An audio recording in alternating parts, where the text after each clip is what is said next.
నిత్య ప్రళయము అంటే ప్రతిరోజు పనుల మీద తిరిగి తిరిగి తిరిగి తిరిగి సమస్త జీవులు డస్సిపోతాయి. అలిసిపోతే మీరు 10 రూపాయలు ఇచ్చి చలానా కడుతున్నారా, 20 రూపాయలు ఇచ్చి ఏమైనా వస్తువు కొంటున్నారా? మీరు వెళ్ళి ఇలా నేల మీద పడిపోయినా కుర్చీలో పడిపోయినా మీరు అలిసిపోతే నిద్రారూపంలో మిమ్మల్ని పట్టుకుని సుఖంగా మీరు నిద్రపోయేటట్టు చేసి, అందుకే బాగా నిద్ర పట్టిన వాళ్ళందరూ సుఖంగా నిద్రపోయానంటారు. బాగా నిద్రాకాలిక సుఖమునిచ్చి మళ్లీ తెల్లవారేటప్పటికి మీ ఇంద్రియములకు శక్తినిచ్చిన వాడెవరో వాడు శివుడు. వాడు నిత్య ప్రళయం చేస్తాడు. ప్రళయమునకు నిద్ర, నిత్య ప్రళయం, ప్రతిరోజు సమస్త భూతములకు నిద్రనిచ్చేవాడు పరమశివుడు.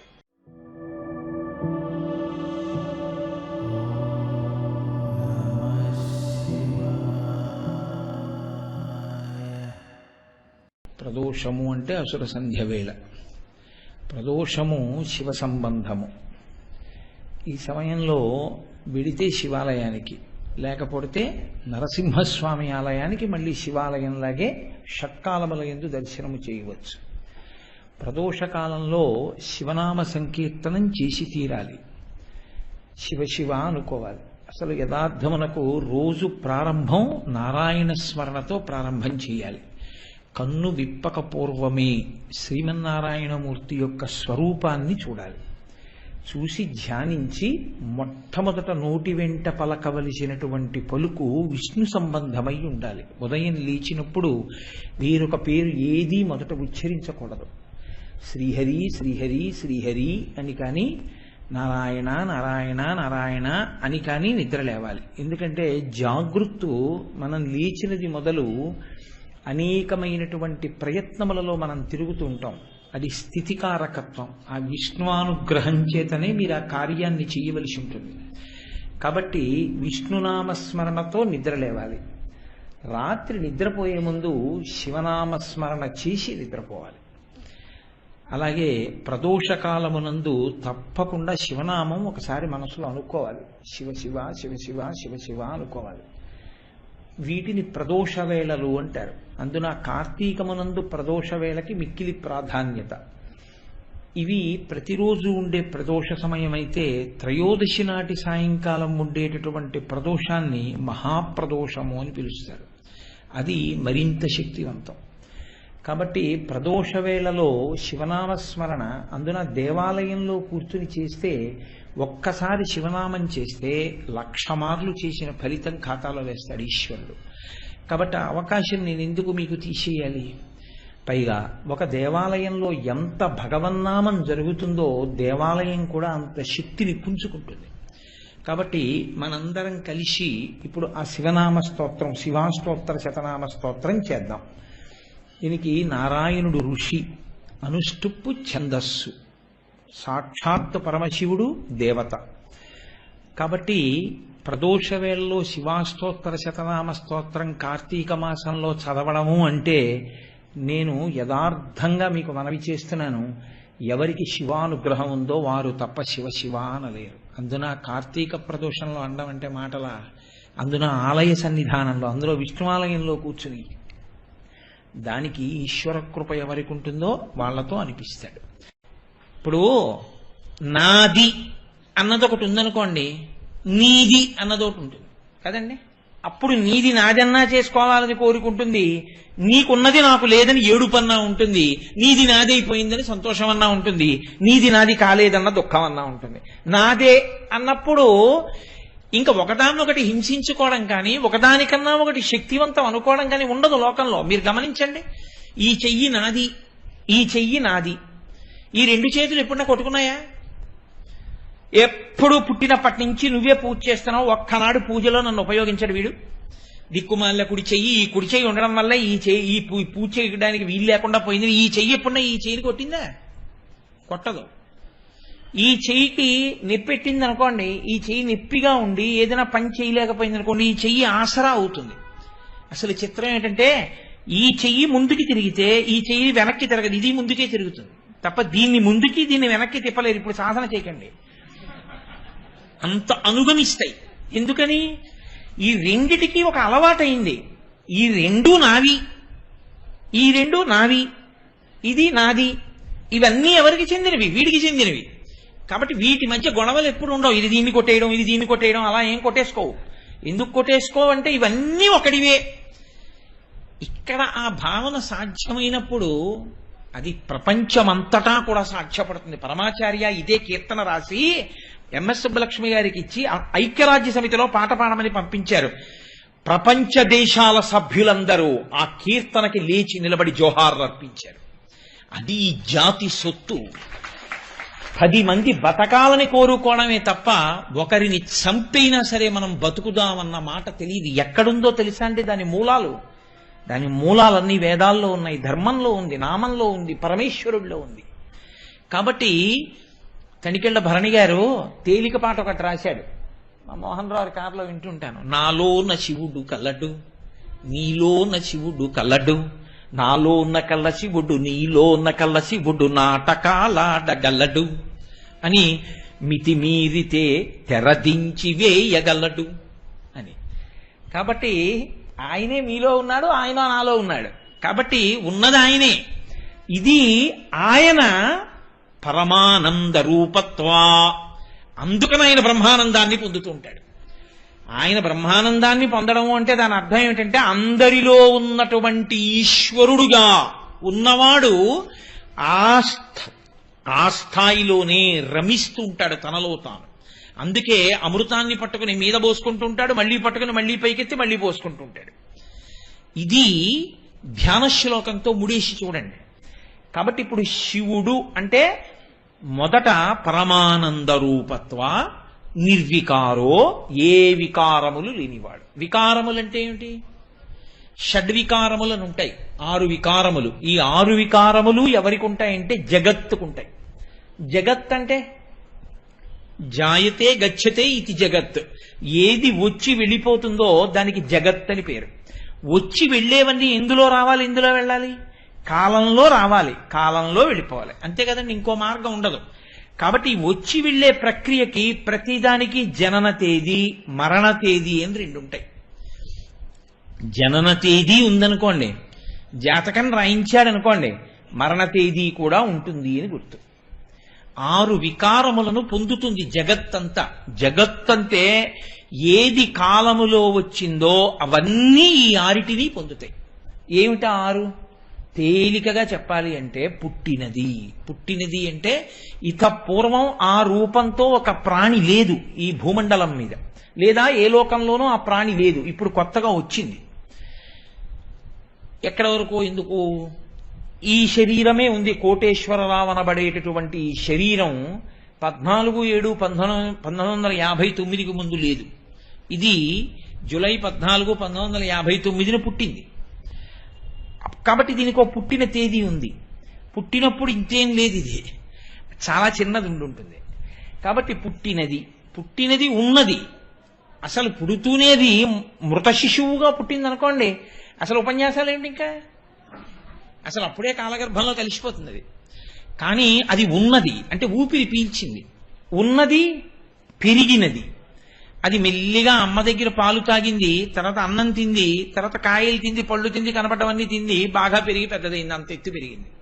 ఇప్పుడు ఈ పెరిగినది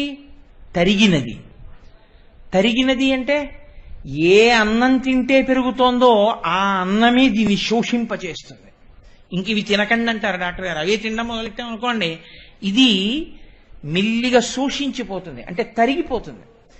ఏంటంటే అంత ఎత్తున అంత లావునుండేవాడు ఆయనే అన్నట్టుగా మళ్ళీ అటుకంత అయిపోతాడు. తరిగినది, మార్పు చెందినది. ఇలా చెయ్యెత్తితే ఈ పటుత్వం ఇంకో 20 ఏళ్లు పోయాకుండదు, ఇలా వేలాడుతుంది డొల్ల కింద. ఈ పైన రక్తనాళాలన్నీ పైకి వచ్చేస్తాయి, 2 చేతులు గడగడ వణుకుతుంటాయి. ఈ కళ్ళజోడు పెట్టుకున్నా ఆ దీపాల కాంతిలో సరిగ్గా కనపడదు. జ్ఞాపక శక్తి ఇంత ఉంటే అదృష్టం. కాబట్టి మార్పు చెందినది, జుత్తంతా తెల్లగా అయిపోతుంది. అది ఇది అని గుర్తుపట్టడం కష్టం, అలా అయిపోతుంది. మార్పు చెందినది, తర్వాత నశించిపోయినది.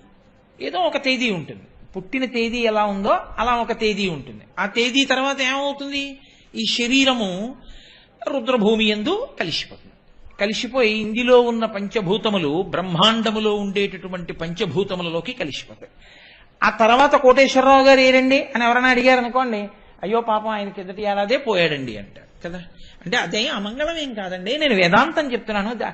ఏ ప్రాణైనా వెళ్ళిపోవలసిందే. అది చెప్పడానికి భయపడేవాడికి శివాష్టోత్తరం ఎందుకు? ఎప్పుడో అప్పుడు వెళ్ళాలి, వెళ్లకుండా ఏం ఉండవు. శరీరం అన్న తర్వాత వెళ్ళిపోవలసిందే. మా తాతగారు వెళ్ళిపోయారు, మా తండ్రి గారు వెళ్ళిపోయారు, మా అమ్మగారు వెళ్ళిపోయారు, మా అన్నయ్య వెళ్ళిపోయాడు, మా అక్కయ్య వెళ్ళిపోయింది. ఇది ఉంటుందా? ఇది వెళ్ళిపోతుంది ఒకనాడు. అంటే నేను ఇవాళ రేపు అంటలేదు, మీరు కోరుకున్నంత కాలము ఉండి పెడుతుంది. పోనీ మీకు తృప్తి కదా. కాబట్టి ఇది వెళ్ళిపోతుంది. కాబట్టి నశించిపోయినది. ఈ 6 మార్పులు అంటారు. ఇవి వికారములు. అంటే ఒకలా వచ్చి ఒకలా పెరిగి ఒకలా తరిగి ఒకలా నశించిపోవడం. ఏ ప్రాణిని మీరు తీసుకోండి, వీటన్నిటినీ కలిపితే జగత్ అంటారు. ఇగో ఈ పూల మొక్క, అది ఒకప్పుడు లేదు, ఒకప్పుడు పుట్టింది, పెరిగింది, ఇంత అందమైన పూలు పూసింది. నేను మళ్ళీ ఒకవేళ వచ్చే ఏడాది ఉపన్యాసాలకి ఇక్కడికి వస్తే అది ఉంటుందన్న నమ్మకం ఏం లేదు, ఉండాలని నేను కోరుకుంటాను. ఒకవేళ 10 ఏళ్ల తర్వాత నేను ఉపన్యాసాలకు వస్తే ఖచ్చితంగా అది ఉండకపోవచ్చు కదా. కాలగర్భంలో ఏమైంది? కలిసిపోయింది. అలా ప్రాణికోటి అంతా కలిసిపోతుంటుంది. అన్నీ కలిసిపోతున్నా దీనికి వ్యతిరేకమైన వాడెవరో ఆయన శివుడు. ఇవన్నీ పుట్టాయి, ఆయనకి అసలు పుట్టుకలేదు. ఆయనలోంచి అన్నీ పుట్టాయి. ఈ జగత్తంతా ఆయనలోంచి పుట్టింది, కాలం ఆయనలోంచి పుట్టింది. ఆయనలోంచి వేదములు పుట్టాయి, ఆయనలోంచి బ్రహ్మ పుట్టాడు, ఆయనలోంచి విష్ణువు పుట్టాడు, ఆయనలోంచి అమ్మవారు పుట్టింది. అన్నీ ఆయనలోంచి పుట్టాయి, ఆయన ఎవరికి పుట్టలేదు. కాబట్టి అనాది. ఎప్పుడు పుట్టాడు ఎవరికి తెలియదు. పార్వతీ కళ్యాణంలో శివుడికి ప్రవర అడిగారు, అడిగితే ఎవరికి తెలియలేదు. నారదుడు వీణ వాయిస్తున్నాడు, ఆయన దగ్గరికి వెళ్ళి అలా వీణ వాయిస్తాడు, ఎవరికి ఆ ప్రవర తెలియక ఏడుస్తుంటే అడగండి అన్నారు. వెళ్ళి ఆయన వీణ పట్టుకుని గట్టిగా అడిగారు. ఆయన అన్నాడు, మీ మోహం శివుడికి ప్రవర ఏమిటి? నాదస్వరూపుడు, అందరికన్నా ముందున్నవాడు.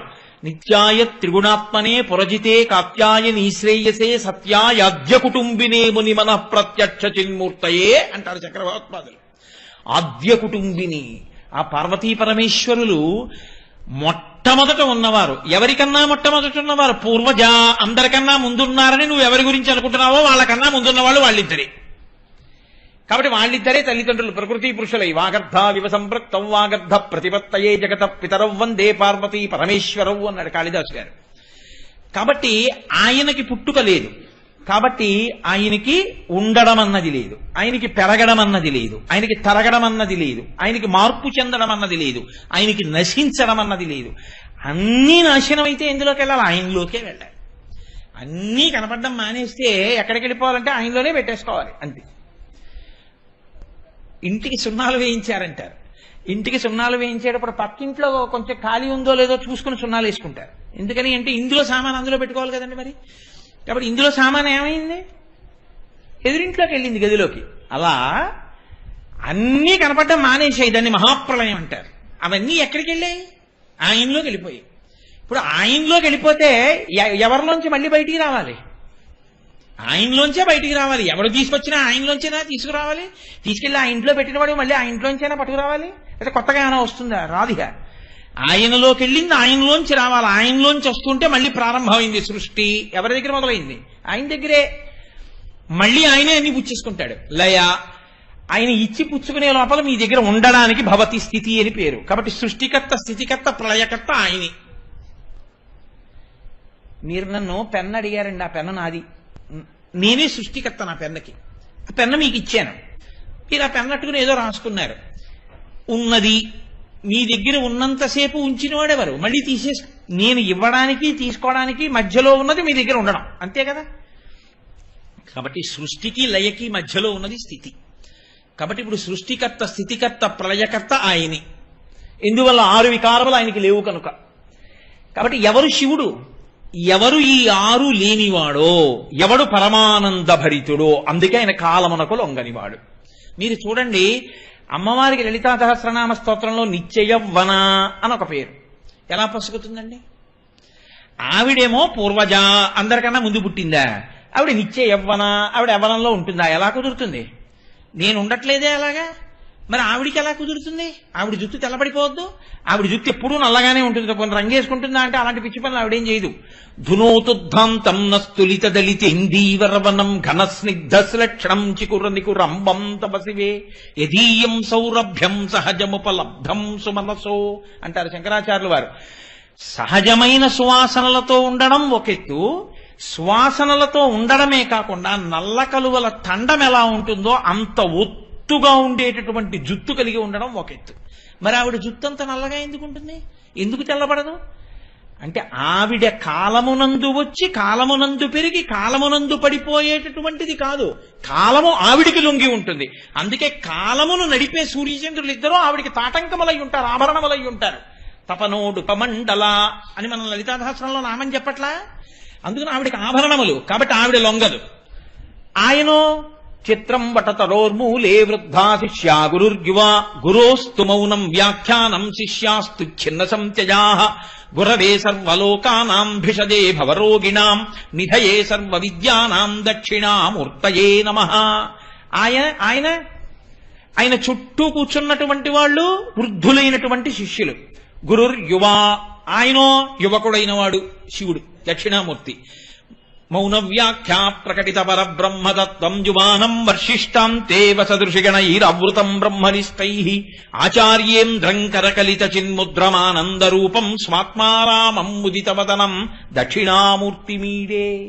ఆయన మాత్రం ఎప్పుడు యువకుడు, యవ్వనంలో ఉంటాడు. శిష్యులేమో ముసలివాళ్ళు, గురువుగారేమో అందరికన్నా చిన్నవాడు. ఎలా పొసగుతుంది ఇది? అంటే వాళ్ళందరూ కాలంలో వచ్చి కాలంలో వెళ్ళిపోకుండా ఎలా ఉండాలో తెలుసుకోవడానికి ఆయన దగ్గరికి వచ్చారు. ఆయన కాలమునకు లొంగనివాడు కాబట్టి ఎప్పుడూ యువకుడుగా ఉంటాడు. ఇది ఆయన యువకుడు అంటే. ఆవిడ నిత్య యవ్వన అంటే వీళ్ళకి వికారములు లేవు, వీళ్లలోంచి వస్తాయి, వీళ్లలోకి వెళ్ళిపోతాయి. అందుకే శంకరాచార్యులు వారు పరమశివ తత్వాన్ని ఆవిష్కరిస్తూ ఒక స్తోత్రం చేశారు. బ్రహ్మమస్తకావలి నిబద్ధతే నమశివాయ అన్నారు. పరమశివుడు మెళ్ళో పుర్రెల మాల ఒకటి వేసుకుంటాడు.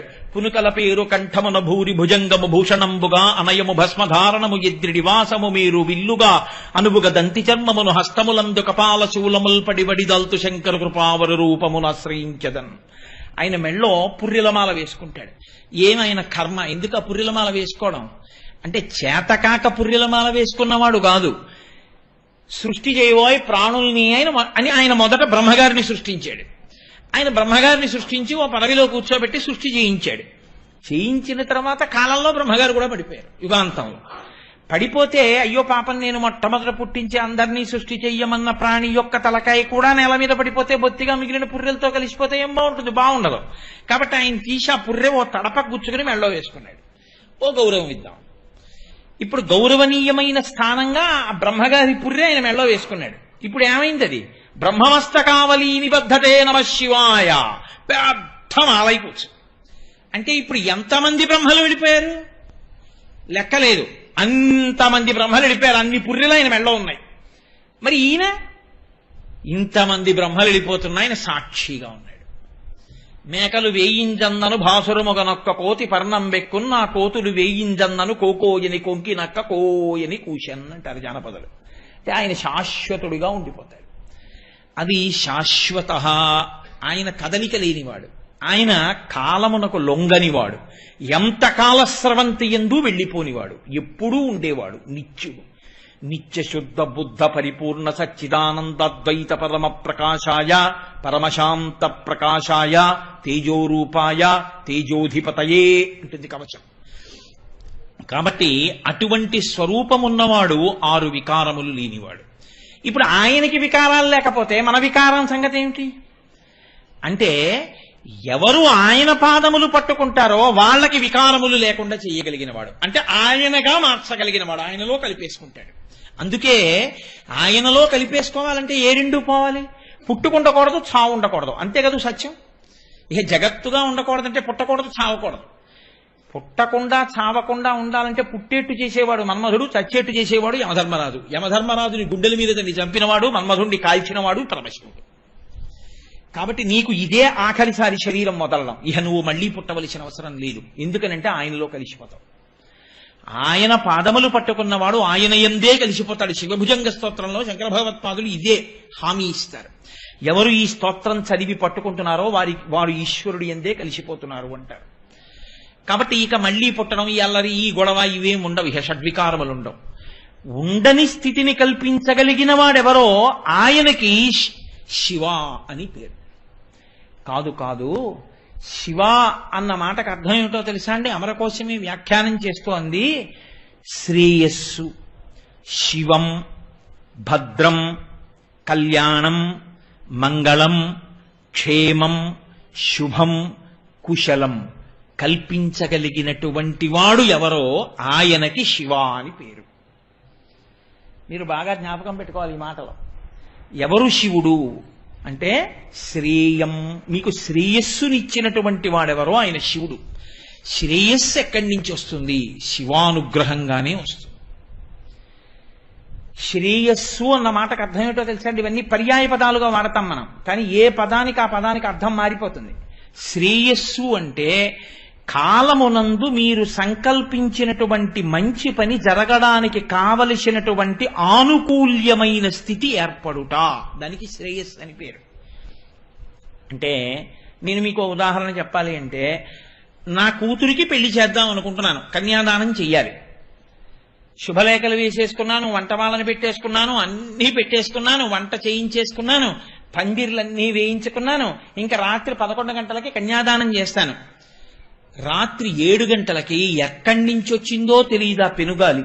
ఒక బ్రహ్మాండమైన పెనుగాలి వేసిన పందిళ్ల దగ్గర నుంచి, పెట్టుకున్న సంబారముల దగ్గర నుంచి అసలు మనుషులే ఎగిరిపోతారా అన్నంత భయంకరమైన గాలి వేసి అన్నీ ఎగిరిపోయి, కట్టుబట్టలతో సుముహూర్తానికి గబగబా చెయ్యాలి కాబట్టి కటిక చీకట్లో కరెంటు కూడా లేని స్థితిలో దీపం ఇలా పెట్టడానికి కూడా లేదంత గాలి. అప్పుడు ఎలాగో అలా ఓ దీపాన్ని తీసుకొచ్చి నా కూతురు మెళ్ళలో 3 ముళ్ళు వేయించాను అనుకోండి. ఇలా జరగడానికి తుఫాన్ వస్తుంది అని ప్రమాద హెచ్చరిక ఉండి కూడా తుఫాన్ రాకుండా సంతోషంగా మీరు అనుకున్నట్టు హాయిగా పందిరి వేసి వాతావరణం చల్లగా ఉండి చక్కగా మీరు గోదానం చేసి కన్యాదానం చేసి, మీరు కన్యాదానం చేసిన తర్వాత కొన్ని వేల మందికి మీరు అన్నం పెట్టి సంతోషంగా ఇంతమంది బంధుమిత్రుల్ని చూసుకుని మీరు పరవశించిపోయేటట్టుగా మీకు ఆనుకూల్యమై పరిస్థితులు నిలబడ్డాయనుకోండి. ఇప్పుడు పెళ్లి చేసిన దానికి అప్పుడు పెళ్లి చేసిన దానికి తేడా ఉందా లేదా? మీరు చేయవలసిన ధార్మికమైన పని, మీరు చెయ్యవలసిన మంచి పని, ఆ మంచి పని ఏ విఘ్నము లేకుండా చాలా చక్కగా జరిగేటట్టు చెయ్యగలిగినటువంటి, జరిపించగలిగినటువంటి అనుగ్రహము ఎవరి నుండి ప్రసరిస్తుందో వాడికి శివుడని పేరు. శివానుగ్రహం లేదో నువ్వు అనుకున్న కార్యము, నువ్వు సంకల్పం చేసిన కార్యం మంచిదైనా అయిందనిపిస్తాడు. మహా అయితే అయిందనిపిస్తాడు, దాని ప్రయోజనం చాలా మందికి అందే అవకాశం ఉండదు. ఎందుకు ఉండదు? ప్రతిబంధకం అలా ఏర్పడుతుంది. శ్రేయస్సు, భద్రం. భద్రం అంటే ఏమిటో తెలుసా అండి? ఉన్నది ఉండడం భద్రం. ఉన్నది ఉండకుండా పోయిందనుకోండి భద్రత లేదు అని గుర్తు. నేను ఈ వాచి తీసుకెళ్ళి పక్కన అరుగు మీద పెట్టి మా ఇంట్లో తలుపు జారగిలా వేసి ఒకసారి స్నానం చేసి వద్దామని లోపలికి వెళ్ళి బయటకు వచ్చాను అనుకోండి, వాచి లేదు. అరే వాచి ఇక్కడ పెట్టాను, ఎవరన్నా వచ్చారా? ఎవరు రాలేదే, మరి ఏమైంది వాచి? నమ చోరాయచ, నీకు చెప్పు వస్తాడేంటి దొంగ, వాడు తలుపు తీశాడు, పక్కనే వాచి ఉంది, పట్టుకుపోయాడు. కాబట్టి ఇప్పుడు నువ్వు పరిగెత్తుకుంటూ వీధిలోకి వెళ్ళి ఏడు దొంగ అంటే నీకు కనపడతాడా నేనే దొంగ అని? నిజంగా వాచి తీసిన వాడు అక్కడే ఉన్నా నీకు తెలియదు దొంగ అని. ఎవరిని అడుగుతావు? ఉన్నది ఉండుట భద్రం. ఇది ఎక్కడి నుంచి వస్తుందో తెలుసా అండి? శివానుగ్రహంగా వస్తుంది. మూడవది శివం. ఇది చాలా చాలా ప్రధానం అండి. అందుకే శివ శివ శివ శివ శివ శివ అంటూనే ఉంటారు పెద్దలు. శివ శివ యనరాధా అని. కాళహస్తీశ్వర శతకంలో ధూర్జటైతే ఒడుగు ముందుకేసి అన్నాడు, పవి పుష్పంబగు అగ్ని మంచగు నాకూపారం భూమిస్థలంబగు శత్రుండతిమిత్రుడవు విషము దివ్యాహారమౌనెన్నగా అవనీ మండలి లోపలం శివ శివేచ్ఛాభాషణోల్లాసకిన్ శివాని నామము సర్వవస్య కరమౌ శ్రీకాళహస్తీశ్వర అన్నాడు. శివం అన్న మాటకు అర్థం ఏమిటో తెలుసా అండి? ఎప్పుడు మూడు నడుస్తూ ఉంటాయి, ఈ మూడిటి మీద మీకు అధికారం ఉండదు. ఇది చిత్రం. కాలో హి బలవాన్ కర్త సతతం సుఖదుఃఖయో నరాణాం పరతంత్రాణాం పుణ్యపాప అనుయోగతః అంటాడు వ్యాసుడు దేవి భాగవతంలో. కాల కలయతామహం అంటాడు గీతాచార్యుడు. ఈశ్వరుడు ఒకడు ఉంటాడు, ప్రారబ్ధము మీరు చేసుకున్నటువంటి పాపం ఒకటి ఉంటుంది, అది అనుభవంలోకి వస్తోంది, మీకు తెలియదు వచ్చేస్తోందని. అనుభవంలోకి మీరు చేసుకున్న పాపం వస్తోంది, మీకు తెలియదు. అది ఎప్పుడు వస్తుంది? కాలమునందు వస్తుంది. ఇచ్చేవాడెవరు? ఈశ్వరుడు. అనుకున్న అసంకల్పితమైవేహ యదకస్మాత్ ప్రవర్తతే నివర్త్యారంభమారబ్ధం అనుదైవస్య కర్మతత్ అంటాడు రాముడు అయోధ్యకాండలో. నువ్వు నేను ఎవరయా లక్ష్మణ? గురోరప్యవలిప్తస్యా కార్యాకార్యమజానతః ఉత్పదం ప్రతిపన్నస్యా కార్యం భవతి శాసనం. లక్ష్మణుడు అన్నాడు, దశరథుడెవడు రాజ్యం ఇవ్వకపోవడానికి? చంపేస్తానన్నాడు. రాముడు అన్నాడు, నిన్న రాజ్యం ఇస్తే నాన్నగారేనా? నాన్నగారే రాజ్యం ఇస్తానంటే నాన్నగారికి జై అన్నాం, ఇవాళ అడవికి వెళ్ళమన్నవారు నాన్నగారే. మరి నిన్న రాజ్యం ఇస్తానన్న నాన్నగారు ఇవాళ అడవికి ఎందుకు వెళ్ళమన్నారు? నాన్నగారి మనసులో ఏమైనా మార్పు వచ్చిందా? రాలేదు. మరి ఇప్పుడు ఎందుకు బద్ధుడయ్యాడు? ఎందుకు పంపిస్తున్నాడు? లక్ష్మణ, నాన్నగారిని సత్యమునందు నిలబెట్టి ఆయన ఇచ్చినటువంటి వరాన్ని గుర్తు తెచ్చుకుని కైకమ్మ రూపంలో అడిగి అరణ్యానికి పంపిస్తున్నటువంటి దైవము కళ్ళ ఎదుట కనపడడు. నాన్నగారు కనపడతారు నిమిత్తంగా. ఎవరితో గొడవ పడతావు? అదో కొత్త పాపం. నాన్నగారిని దెబ్బలాడడం, నాన్నగారి మీద యుద్ధం చేయడం. అనుదైవస్య కర్మతత్. దైవము విధించిన శాసనమునకు ఒడంబడితే చేసుకున్న పాపం అన్నా పోతుంది.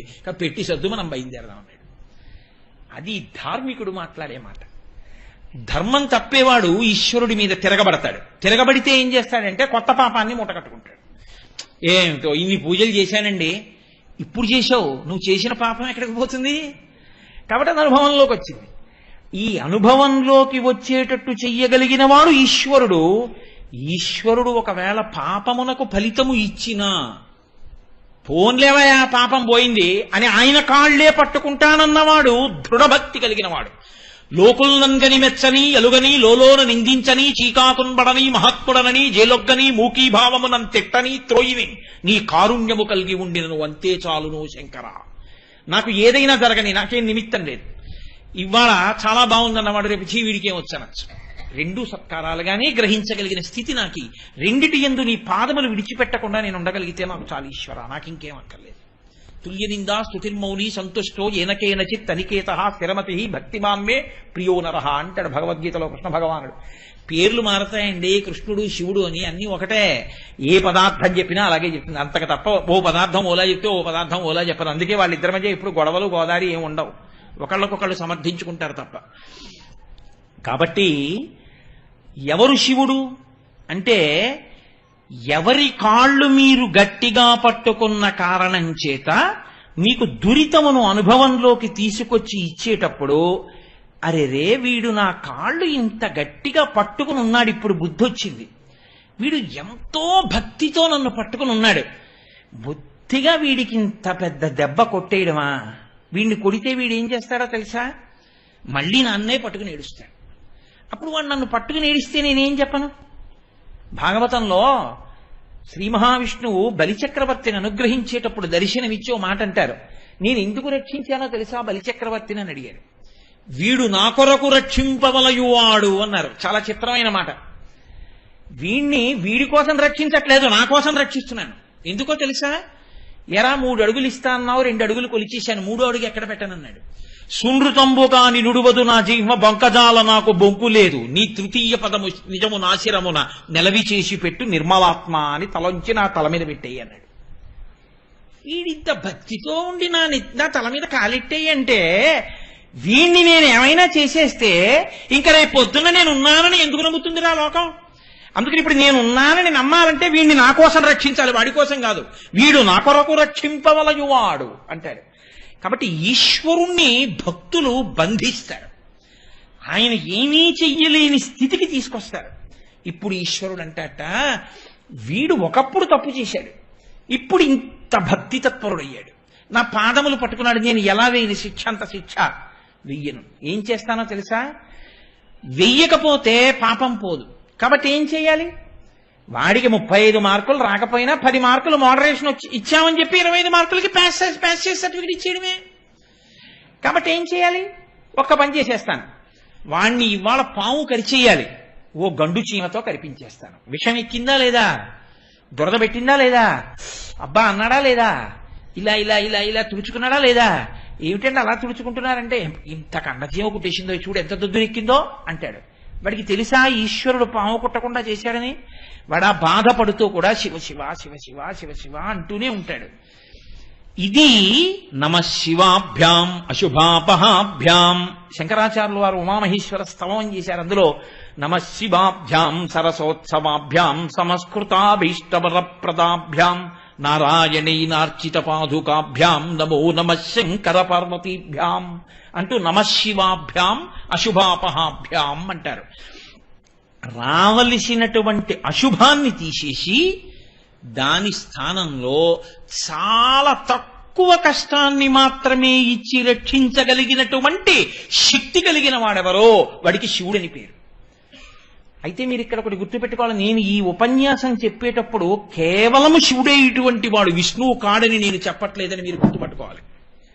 ఆపదామపహర్తారం దాతారం సర్వసంపదాం లోకాభిరామం శ్రీరామం భూయో భూయో నమామ్యహం. ఆపదలను తీసేసి ఆపదల స్థానంలో మనకి సుఖములను ఇచ్చేవాడు రామచంద్రమూర్తి. అప్పుడు ఆయన ఎవరయ్యాడు? శివుడేనా అయ్యాడు? అందుకే శివుడు అవుతారు. ఎలా అవుతారంటే ఇదిగో ఇలా చేసి, అది ఈశ్వర స్థానము. అందుకని వాళ్ళకి ఈ పేర్లతోటి పై రూపాలతోటి వాళ్ళకి గొడవలేం ఉండవు. అది నిర్గుణ నిరంజన నిర్వికార నిత్యశుద్ధ బుద్ధ చైతన్య తత్వంగా అలా నిలబడి ప్రకాశిస్తుంటుంది. ఈ పై పటాటోపానికి వేషాలకి అల్లరబడిపోవడం అంతకన్నా అన్యాయం ఇంకోటి ఉండదు లోకంలో. కాబట్టి శివ ఆయన ఏం చేస్తూ ఉంటాడు? ఆయన పాదములను ఎవరు పట్టుకున్నారో వాళ్ళు చేసుకున్నటువంటి పాపము అనుభవములోకి వచ్చి వాళ్ళు కళ్ళంబట నీళ్లు పెట్టుకుని గుండెలు బాదుకుని ఏడవకుండా చూస్తాడు. మీకు అందుకే పెళ్లి చేస్తే గౌరీ తపస్సు చేయిస్తారు. ఎందుకు చేయిస్తారో తెలుసా అండి? ఆడపిల్లతోటి ఒక్కటే కారణం. అన్నిటికన్నా ఆడపిల్ల జీవితంలో అత్యంత క్లేశం ఏమిటో తెలుసా అండి? భర్త యొక్క కితాబు పుచ్చుకోలేకపోవడం. భర్త దానికి ఏమీ రాదండి, దానికి ఏమీ రాదండి, దాని మోహం అంటూనే ఉన్నాడు అనుకోండి, ఆమెను ఎంతమంది పొగిడినా ఆమె జీవితానికి తృప్తి ఉండదు. అదే ఎంత చేతకానిదైనా భర్త హృదయంలో స్థానం పొందిందనుకోండి, ఆమె పూజనీయ అవుతుంది లోకమంతటి చేత. అమ్మో ఆయనకి పరమ అనురాగం ఆవిడంటే, ఆవిడ జోలికి వెళ్ళడమే అంటుంది. అందుకే మనకు ఒక సామెత చెప్తుంటారు పెద్దలు, ఏదో మొగుడి చెయ్యని ముద్దు అత్తవారు పెట్టనటువంటి గొప్ప లోకంలో రావు అంటారు. భర్త దగ్గర స్థానాన్ని పొందాలి. ఒక్కసారి శంకరుడు అన్నాడు నోరుజారి, ఆయన తెల్లగా ఉంటాడు, ఆవిడ నారాయణి, నారాయణుడి చెల్లెలు కదండి, మరి అన్నయ్య గారి పోలిక, నల్లగా ఆవిడ ఉంటుంది, ఆవిడ నల్లగా ఉంటుంది, ఈయన తెల్లగా ఉంటాడు. ఆయన ఒకసారి పాపం అసలు మా స్వామికి పరిహాసాలు ఆడడం రాదు, ఆయన ఎందుకు అన్నాడో కర్మకాలో రోజుని ఇలా చూసి కాళీ అన్నాడు. కాళీ అంటే నల్లనిదానా అన్నాడు.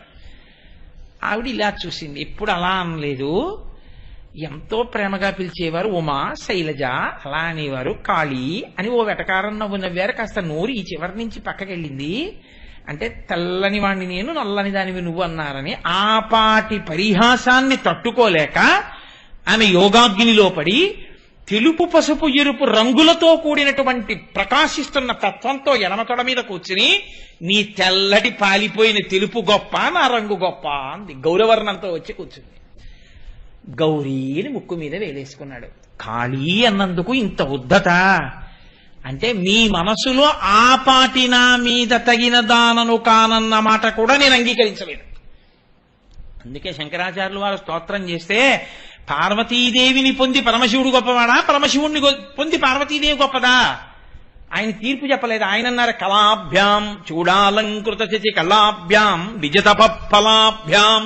అమ్మా నీ తపస్సుకు ఫలం ఆయన, ఆయన తపస్సుకు ఫలం నువ్వు, ఇద్దరు ఒకరికొకరు సరిపోయారమ్మా అన్నారు. లేనిపోను కూడా నాకెందుకే, ఆవిడ జోలి కడితే ఆయనకు కోపం, ఆయన జోలి కడితే ఆవిడకు కోపం. పరాశర భట్టర్లని వైష్ణవ సంప్రదాయంలో ఆయన శ్రీగుణరత్న కోసం చేశారు. ఆయన దెప్పి పొడిచారు శ్రీ మహావిష్ణువుని. శ్రీయశ్రీహి అంటూ నువ్వు కంచుక శతం, ఎప్పుడు రాక్షసులు వస్తారో అని 100 కవచములు కట్టు కూర్చుంటాట ఆయన శ్రీ మహావిష్ణువు. ఎప్పుడైనా దేవతలకు కాని భక్తులకు కాని ఆపదొస్తే వెళ్ళి యుద్ధం చేయాలి, మరి స్థితికారులు కట్టు కూర్చుంటాట. ఇన్ని కవచములు కట్టు కూర్చుంటే శత్రువులు వచ్చి బాణములు వేస్తే ఆయన యొక్క కవచములు పిట్లిపోయిన సందర్భాలు చాలా తక్కువ. ఆయన 100 కవచములు పిట్లిపోయి కింద పడిపోయాడు. ఎప్పుడోటో తెలుసా అండి, ఆయన దగ్గరికి వెళ్ళి లక్ష్మీదేవిని స్తోత్రం చేశాట ఒక ఆయన. ఈయన పొంగిపోయాటిలాగా, పొంగిపోతే ఈయన 100 కవచములు పిట్లిపోయి కింద పడిపోయాట. చూసుకోలేట 100 కవచములు కింద పడిపోయాయని, అంత పొంగొచ్చింది. ఈశ్వర స్ఫుటతు భుజయోహ కంచుక శతం అన్నారు పరాశర భట్టర్లు. నీ 100 కవచములు పిట్లిపోయాయి, నిన్ను స్తోత్రం చేస్తే కాదు, మా అమ్మని స్తోత్రం చేస్తే. అనుకలతను కాండాలింగనారంభ శుంభ ప్రతిదిశ భుజ శాఖా శ్రీ సఖానోక హద్భి స్తననయనగుళుచ్ఛస్పార పుష్పద్విరేపారచీతు మై లక్ష్మీ కల్పవల్లి కటాక్షాన్ అంటారు అందులో ఆయన. కాబట్టి అలా లక్ష్మీనారాయణోపాసన చేస్తారాయన. కనుక మీకు వస్తున్నటువంటి అశుభాన్ని, మీరు చేసుకున్నటువంటి పాపము దురితముగా మీకు బ్రహ్మాండమైనటువంటి కష్టాన్ని ఇచ్చేసే సందర్భంలో మీరు ఇప్పుడు శివశివ శివశివ శివశివ అంటూ ఆయన పాదములు పట్టుకున్న కారణాన్ని దృష్టిలో పెట్టుకుని మిమ్మల్ని ఏడవకుండా చేసి, చెప్పను కూడా చెప్పకుండా, నువ్వు నాకు పటికి బెల్లం ముక్కన్నా పెట్టు, నీకు ఎంత ఉపకారం చేశానని ఆయన ఏం అడగడం. మీరు పట్టుకున్నారు కాబట్టి మీకు తెలియని కూడా తెలియదు ఆయన చీమతో కనిపించాడు, ఇవాళ పాముతో కనిపించలేదని. ఒక్కొక్క రోజును చూడండి, అకస్మాత్తుగా ఏదో తగులుతుంది, తెగుతుంది, నెత్తురు వస్తుంది. అంటే ఆ రోజున శరీరము తెగి నెత్తురు ధారలుగా కారవలసినటువంటి పరిస్థితి ఏదో ఉంది. కానీ ఆయన ఏదో దీక్షలో ఉన్నాడు, ఆయనకి ఏదో ఒక భగవత్ కార్యంలో నిమగ్నం అయి ఉన్నాడు. కాబట్టి ఇప్పుడు ఆయనకి శరీరములోంచి నెత్తురు ఏరులా కారకూడదు, ఆయన హాస్పిటల్లో వెళ్ళి పడిపోకూడదు, ఆయనకి కట్లు కట్టకూడదు. కాబట్టి పడిపోతాడు, చిన్న దెబ్బ తగులుతుంది, నెత్తురు కారుతుంది, కట్టుకోడు, హాస్పిటల్కి వెళ్ళడు, ఏమీ చేయడు, ఎప్పుడు ఏం చేస్తున్నాడో అది చక్కగా చేసుకెళ్ళిపోతాడు. ఇప్పుడు పడిపోవడం జరిగింది, నెత్తురు కారడం జరిగింది, బాధపడడం జరిగింది, కానీ ఆయనకి మాత్రం ఏ ఉపద్రవం రాలేదు. ఇది చేసిన వాడు ఎవరో తెలుసా అండి? శివుడు. కాబట్టి శివ శివ, ఇది శివం, శ్రేయం, భద్రం, శివం, మంగళం. మంగళం అంటే ఏమిటో తెలుసా అండి? సుఖము అని మీకు దేని వలన అనిపిస్తుందో, అంటే వేదం అంగీకరించిన సుఖాలు స్మండే, వేదం అంగీకరించిన సుఖాల గురించి నేను మాట్లాడినా. వేదము అంగీకరించినటువంటి సుఖములు ఏవున్నాయో అవి మీరు పొందడానికి కావలసినటువంటి యోగ్యతని ఈశ్వరుడు కల్పిస్తే దానికి మంగళం అని పేరు. అంటే ఓ ఉదాహరణ చెప్పాలి అని అనుకోండి, నేను నా ఇంట్లో పూజ గది ఏసీ చేయించుకుందాం, నేను చదువుకునే గది ఏసీ చేయించుకుందాం అని నేను అనుకోలేదు. కానీ శివ సంకల్పమస్తు, ఈశ్వరుడికి కలిగింది. వీడు పాపం ఓహో చెమట్లు తుడుచుకుంటూ, ఆ చదువుకుంటుంటే చెమట అంతా పుస్తకాల మీద పడిపోతూ, అది తుడుచుకుంటూ రమించిపోతూ, అయ్యో నాకు ఏసీ కూడా ఈశ్వరుడు ఇవ్వలేదు, ఇన్నాళ్ళ నుంచి నేను ఇవన్నీ చదివి ఇంత మురిసిపోతున్నాను, ఏమిటో నన్ను కరుణించలేదని అనుకుంటాడేమో వీడని. అసలు ఆడు అనుకోకపోయినా ఆయనే తెచ్చి ఓ ఏసీ బిగింపించేశాడు. నువ్వు కొనలేదు, నువ్వు తేలేదు, కానీ ఏసీ మాత్రం వచ్చి కూర్చుంది గదిలో. ఇది కళ్యాణం. జీవబ్రహ్మైక్య సిద్ధి కళ్యాణం పక్కన పెట్టండి. మీకు సుఖమును కల్పించగలిగినటువంటి వస్తువులు మీ ఇంటికి వచ్చి చేరుట, ఇది కళ్యాణం. వస్తువు వచ్చి చేరింది, కానీ మీరు కాని ఏసీలో పడుకున్నారో వెంటనే మీకు పరిశం పడుతుంది. ఉపన్యాసాల మాట దేవుడికి ముక్కు తుడుచుకోవడం సరిపోతుంది అన్నారు అనుకోండి డాక్టర్ గారు, ఇంకా అది నాకేమైనా అనుభవంలోకి వస్తుందా? ఇంటికి వచ్చిన వాడు ఎవడో పడుకోవాలా, అది ఎప్పుడు వేసుకోవట్లేదు, కాస్త మీరన్నా వేసుకు పడుకోండి అని బతిమాలాలి. కాదు, మంగళం అంటే వస్తువు చేరడం, కళ్యాణం అంటే అది మీకు అనుభవైక వేద్యం అవడం, దాన్ని మీరు అనుభవించగలగడం. మంగళం, కళ్యాణం, శుభం. శుభం అంటే ఏమిటో తెలుసా అండి? ఏ సుఖమును మీరు అనుభవించారో దాని వలన ఇప్పుడు ఇక్కడ మీరు సంతోషాన్ని పొందడమే కాకుండా దీర్ఘకాలమునందు మీకు అదొక గొప్ప ప్రయోజనమును చేకూర్చుట. అంటే నీ మాట ఏమిటో అయోమయంగా ఉందయా అంటారు మీరు, నేను కనిపెట్టగలను. నేను మీకు ఒక ఉదాహరణ చెప్పాలి అంటే, ఇప్పుడు ఏసీ ఉంది మీరు చదువుకునే గదిలో, ఇప్పుడు మీరు ఏసీ ఉంది కదా అని ఇంకా మీరు అక్కడ దుప్పటి వేసు పడుకోవడం మొదలెట్టారనుకోండి, అది శుభం కాదు, కళ్యాణమే కానీ శుభం కాదు. ఇప్పుడు మీరు అబ్బా ఇంకా నాకు ఇప్పుడు వేడిగా ఉంటే ఏమిటి, ఇంకోలా ఉంటే ఏమిటి, హాయిగా చదువుకుంటాను కూర్చుని, చల్లగా కూడా ఉంది, ఇంకా నాకు ఇంతకన్నా కావలసింది ఏముందని మరింత రమించిపోయి చదువుకుంటున్నారు, ఇంకా బాగా చదువుకోగలుగుతున్నారు. ఇది శుభం. దీర్ఘకాలమునందు మీరు ఈశ్వరుణ్ణి చేరుకోవడానికి ఇంకొంచెం గట్టి పునాది పడుతోందా పట్టలేదా? ఇప్పుడు ఆ సుఖమును పొందడం వల్ల దీర్ఘకాలమునందు అత్యంత ప్రయోజనమును పొందుట. యజమాని ఇంటి వస్తువు దేన్నైనా అలాగే వాడుకోమని చెప్పింది శాస్త్రం. అందుకే ఇది ఎక్కడ ప్రారంభమో తెలుసా అండి? బ్రహ్మచారికి ఇవేం లేవుగా. బ్రహ్మచారి ఇవన్నీ చేయకూడదు. అసలు బ్రహ్మచారి తాంబూలం వేసుకోకూడదు, తలకాయ దూకోకూడదు, అద్దము చూసుకోకూడదు. ఓ శిఖ పెట్టుకుని గురువు గారు వెళ్ళి భిక్షాటన చేసి పట్టుకురారా అంటే ఆ పట్టుకొచ్చిన అన్నం గురుపత్ని ఏది పెడుతుందో అది తినడం అంతే. ఇంకా వాడికి సుఖం అన్నమాట ఏది? వానప్రస్థు ఉన్న సుఖాలు వదిలిపెట్టి వెళ్ళిపోయిన వాడు, రాజ్యానికి ప్రభు అయినటువంటి వాడే స్వచ్ఛందంగా యవరాజ్య పట్టాభిషేకం చేసి అడవిలు గడిపాడు కాబట్టి ఆయనకి సుఖం లేదు. సన్యాసి చెప్పనే అక్కర్లేదు. కాబట్టి ఇంక సుఖం అన్న మాట ఎవరికి? గృహస్థుకే. గృహస్థుకి సుఖం ఎప్పుడు వచ్చింది అసలు? బ్రహ్మచారి గృహస్థ అయితే కదండి సుఖం అన్నది ప్రారంభం. ఇంకా అందుకని అసలు సుఖాలకి ప్రారంభ సుఖం ఎక్కడుంది? భార్య పక్కకి రావడంలోనే ఉంది కదూ. భార్యాస్థానాన్ని పూరిస్తే సుఖము ప్రారంభమైంది. ఇప్పుడు సుఖమన్నది దీర్ఘకాలిక ప్రయోజనానికి భార్య ఎలా పనికొచ్చింది? శరీరమునందు మనస్సునందు పటమరించినటువంటి కామం అధార్మికమైనటువంటి మార్గములో వెళ్లకుండా ధార్మికమైన మార్గంలో కామాన్ని తీర్చుకోవడానికి పత్ని యోగ్యమై ఆమెయందు పితృరుణం తీర్చుకోవడానికి కొడుకుని కని ఆమె చెయ్యి పట్టుకుని యజ్ఞము యాగము చేసి ఈశ్వర మార్గంలో ప్రస్థానం చేసి ఈ సుఖములు సుఖములా అన్న భావనతో వైరాగ్యమును పొంది వానప్రస్థానికి వెళ్ళి తరించడానికి భార్య పనికొచ్చిందా పనికిరాలేదా? సుఖస్థానములో ముందు వచ్చి కూర్చున్న భార్య ఈ సుఖమును కొనసాగించడంలో కొడుకునిచ్చింది, కూతురునిచ్చింది, కన్యాదానం చేయించింది, వంశాన్ని పెరిగేటట్టు చేసింది, నీకు పితృరుణం తీరేటట్టు చేసింది. నీ పక్కన కూర్చోవడం వల్ల యజ్ఞం చేశావు, యాగం చేశావు, చండీ హోమానికి పూర్ణాహుతి చేశావు, ఆవిడ ఉండబట్టే కదా చేశావు. ఇప్పుడు ఆవిడ నీకు సుఖాన్ని ఇచ్చినా, వంట చేసి పెట్టినా, ఆవిడ నీకు పక్కనే కూర్చున్నా, ఆవిడ నీ కామసుఖాన్ని తీర్చడానికి హేతువైనా ఆ సుఖము దీర్ఘకాలమునందు దేనికి పనికొచ్చింది? ఈశ్వరుణ్ణి చేరడానికి పనికొచ్చింది కదండి. గృహస్థాశ్రమ ప్రవేశం భార్యా స్వీకారమే. ఆ కోణంలోనే మిగిలినవి కూడా చూడాలి. అలా చూడడం చేత కాకపోతే భార్యాస్థానం దగ్గర నుంచి అన్నిటినీ భ్రష్టత్వం పట్టించుకుంటాడు గృహస్థు.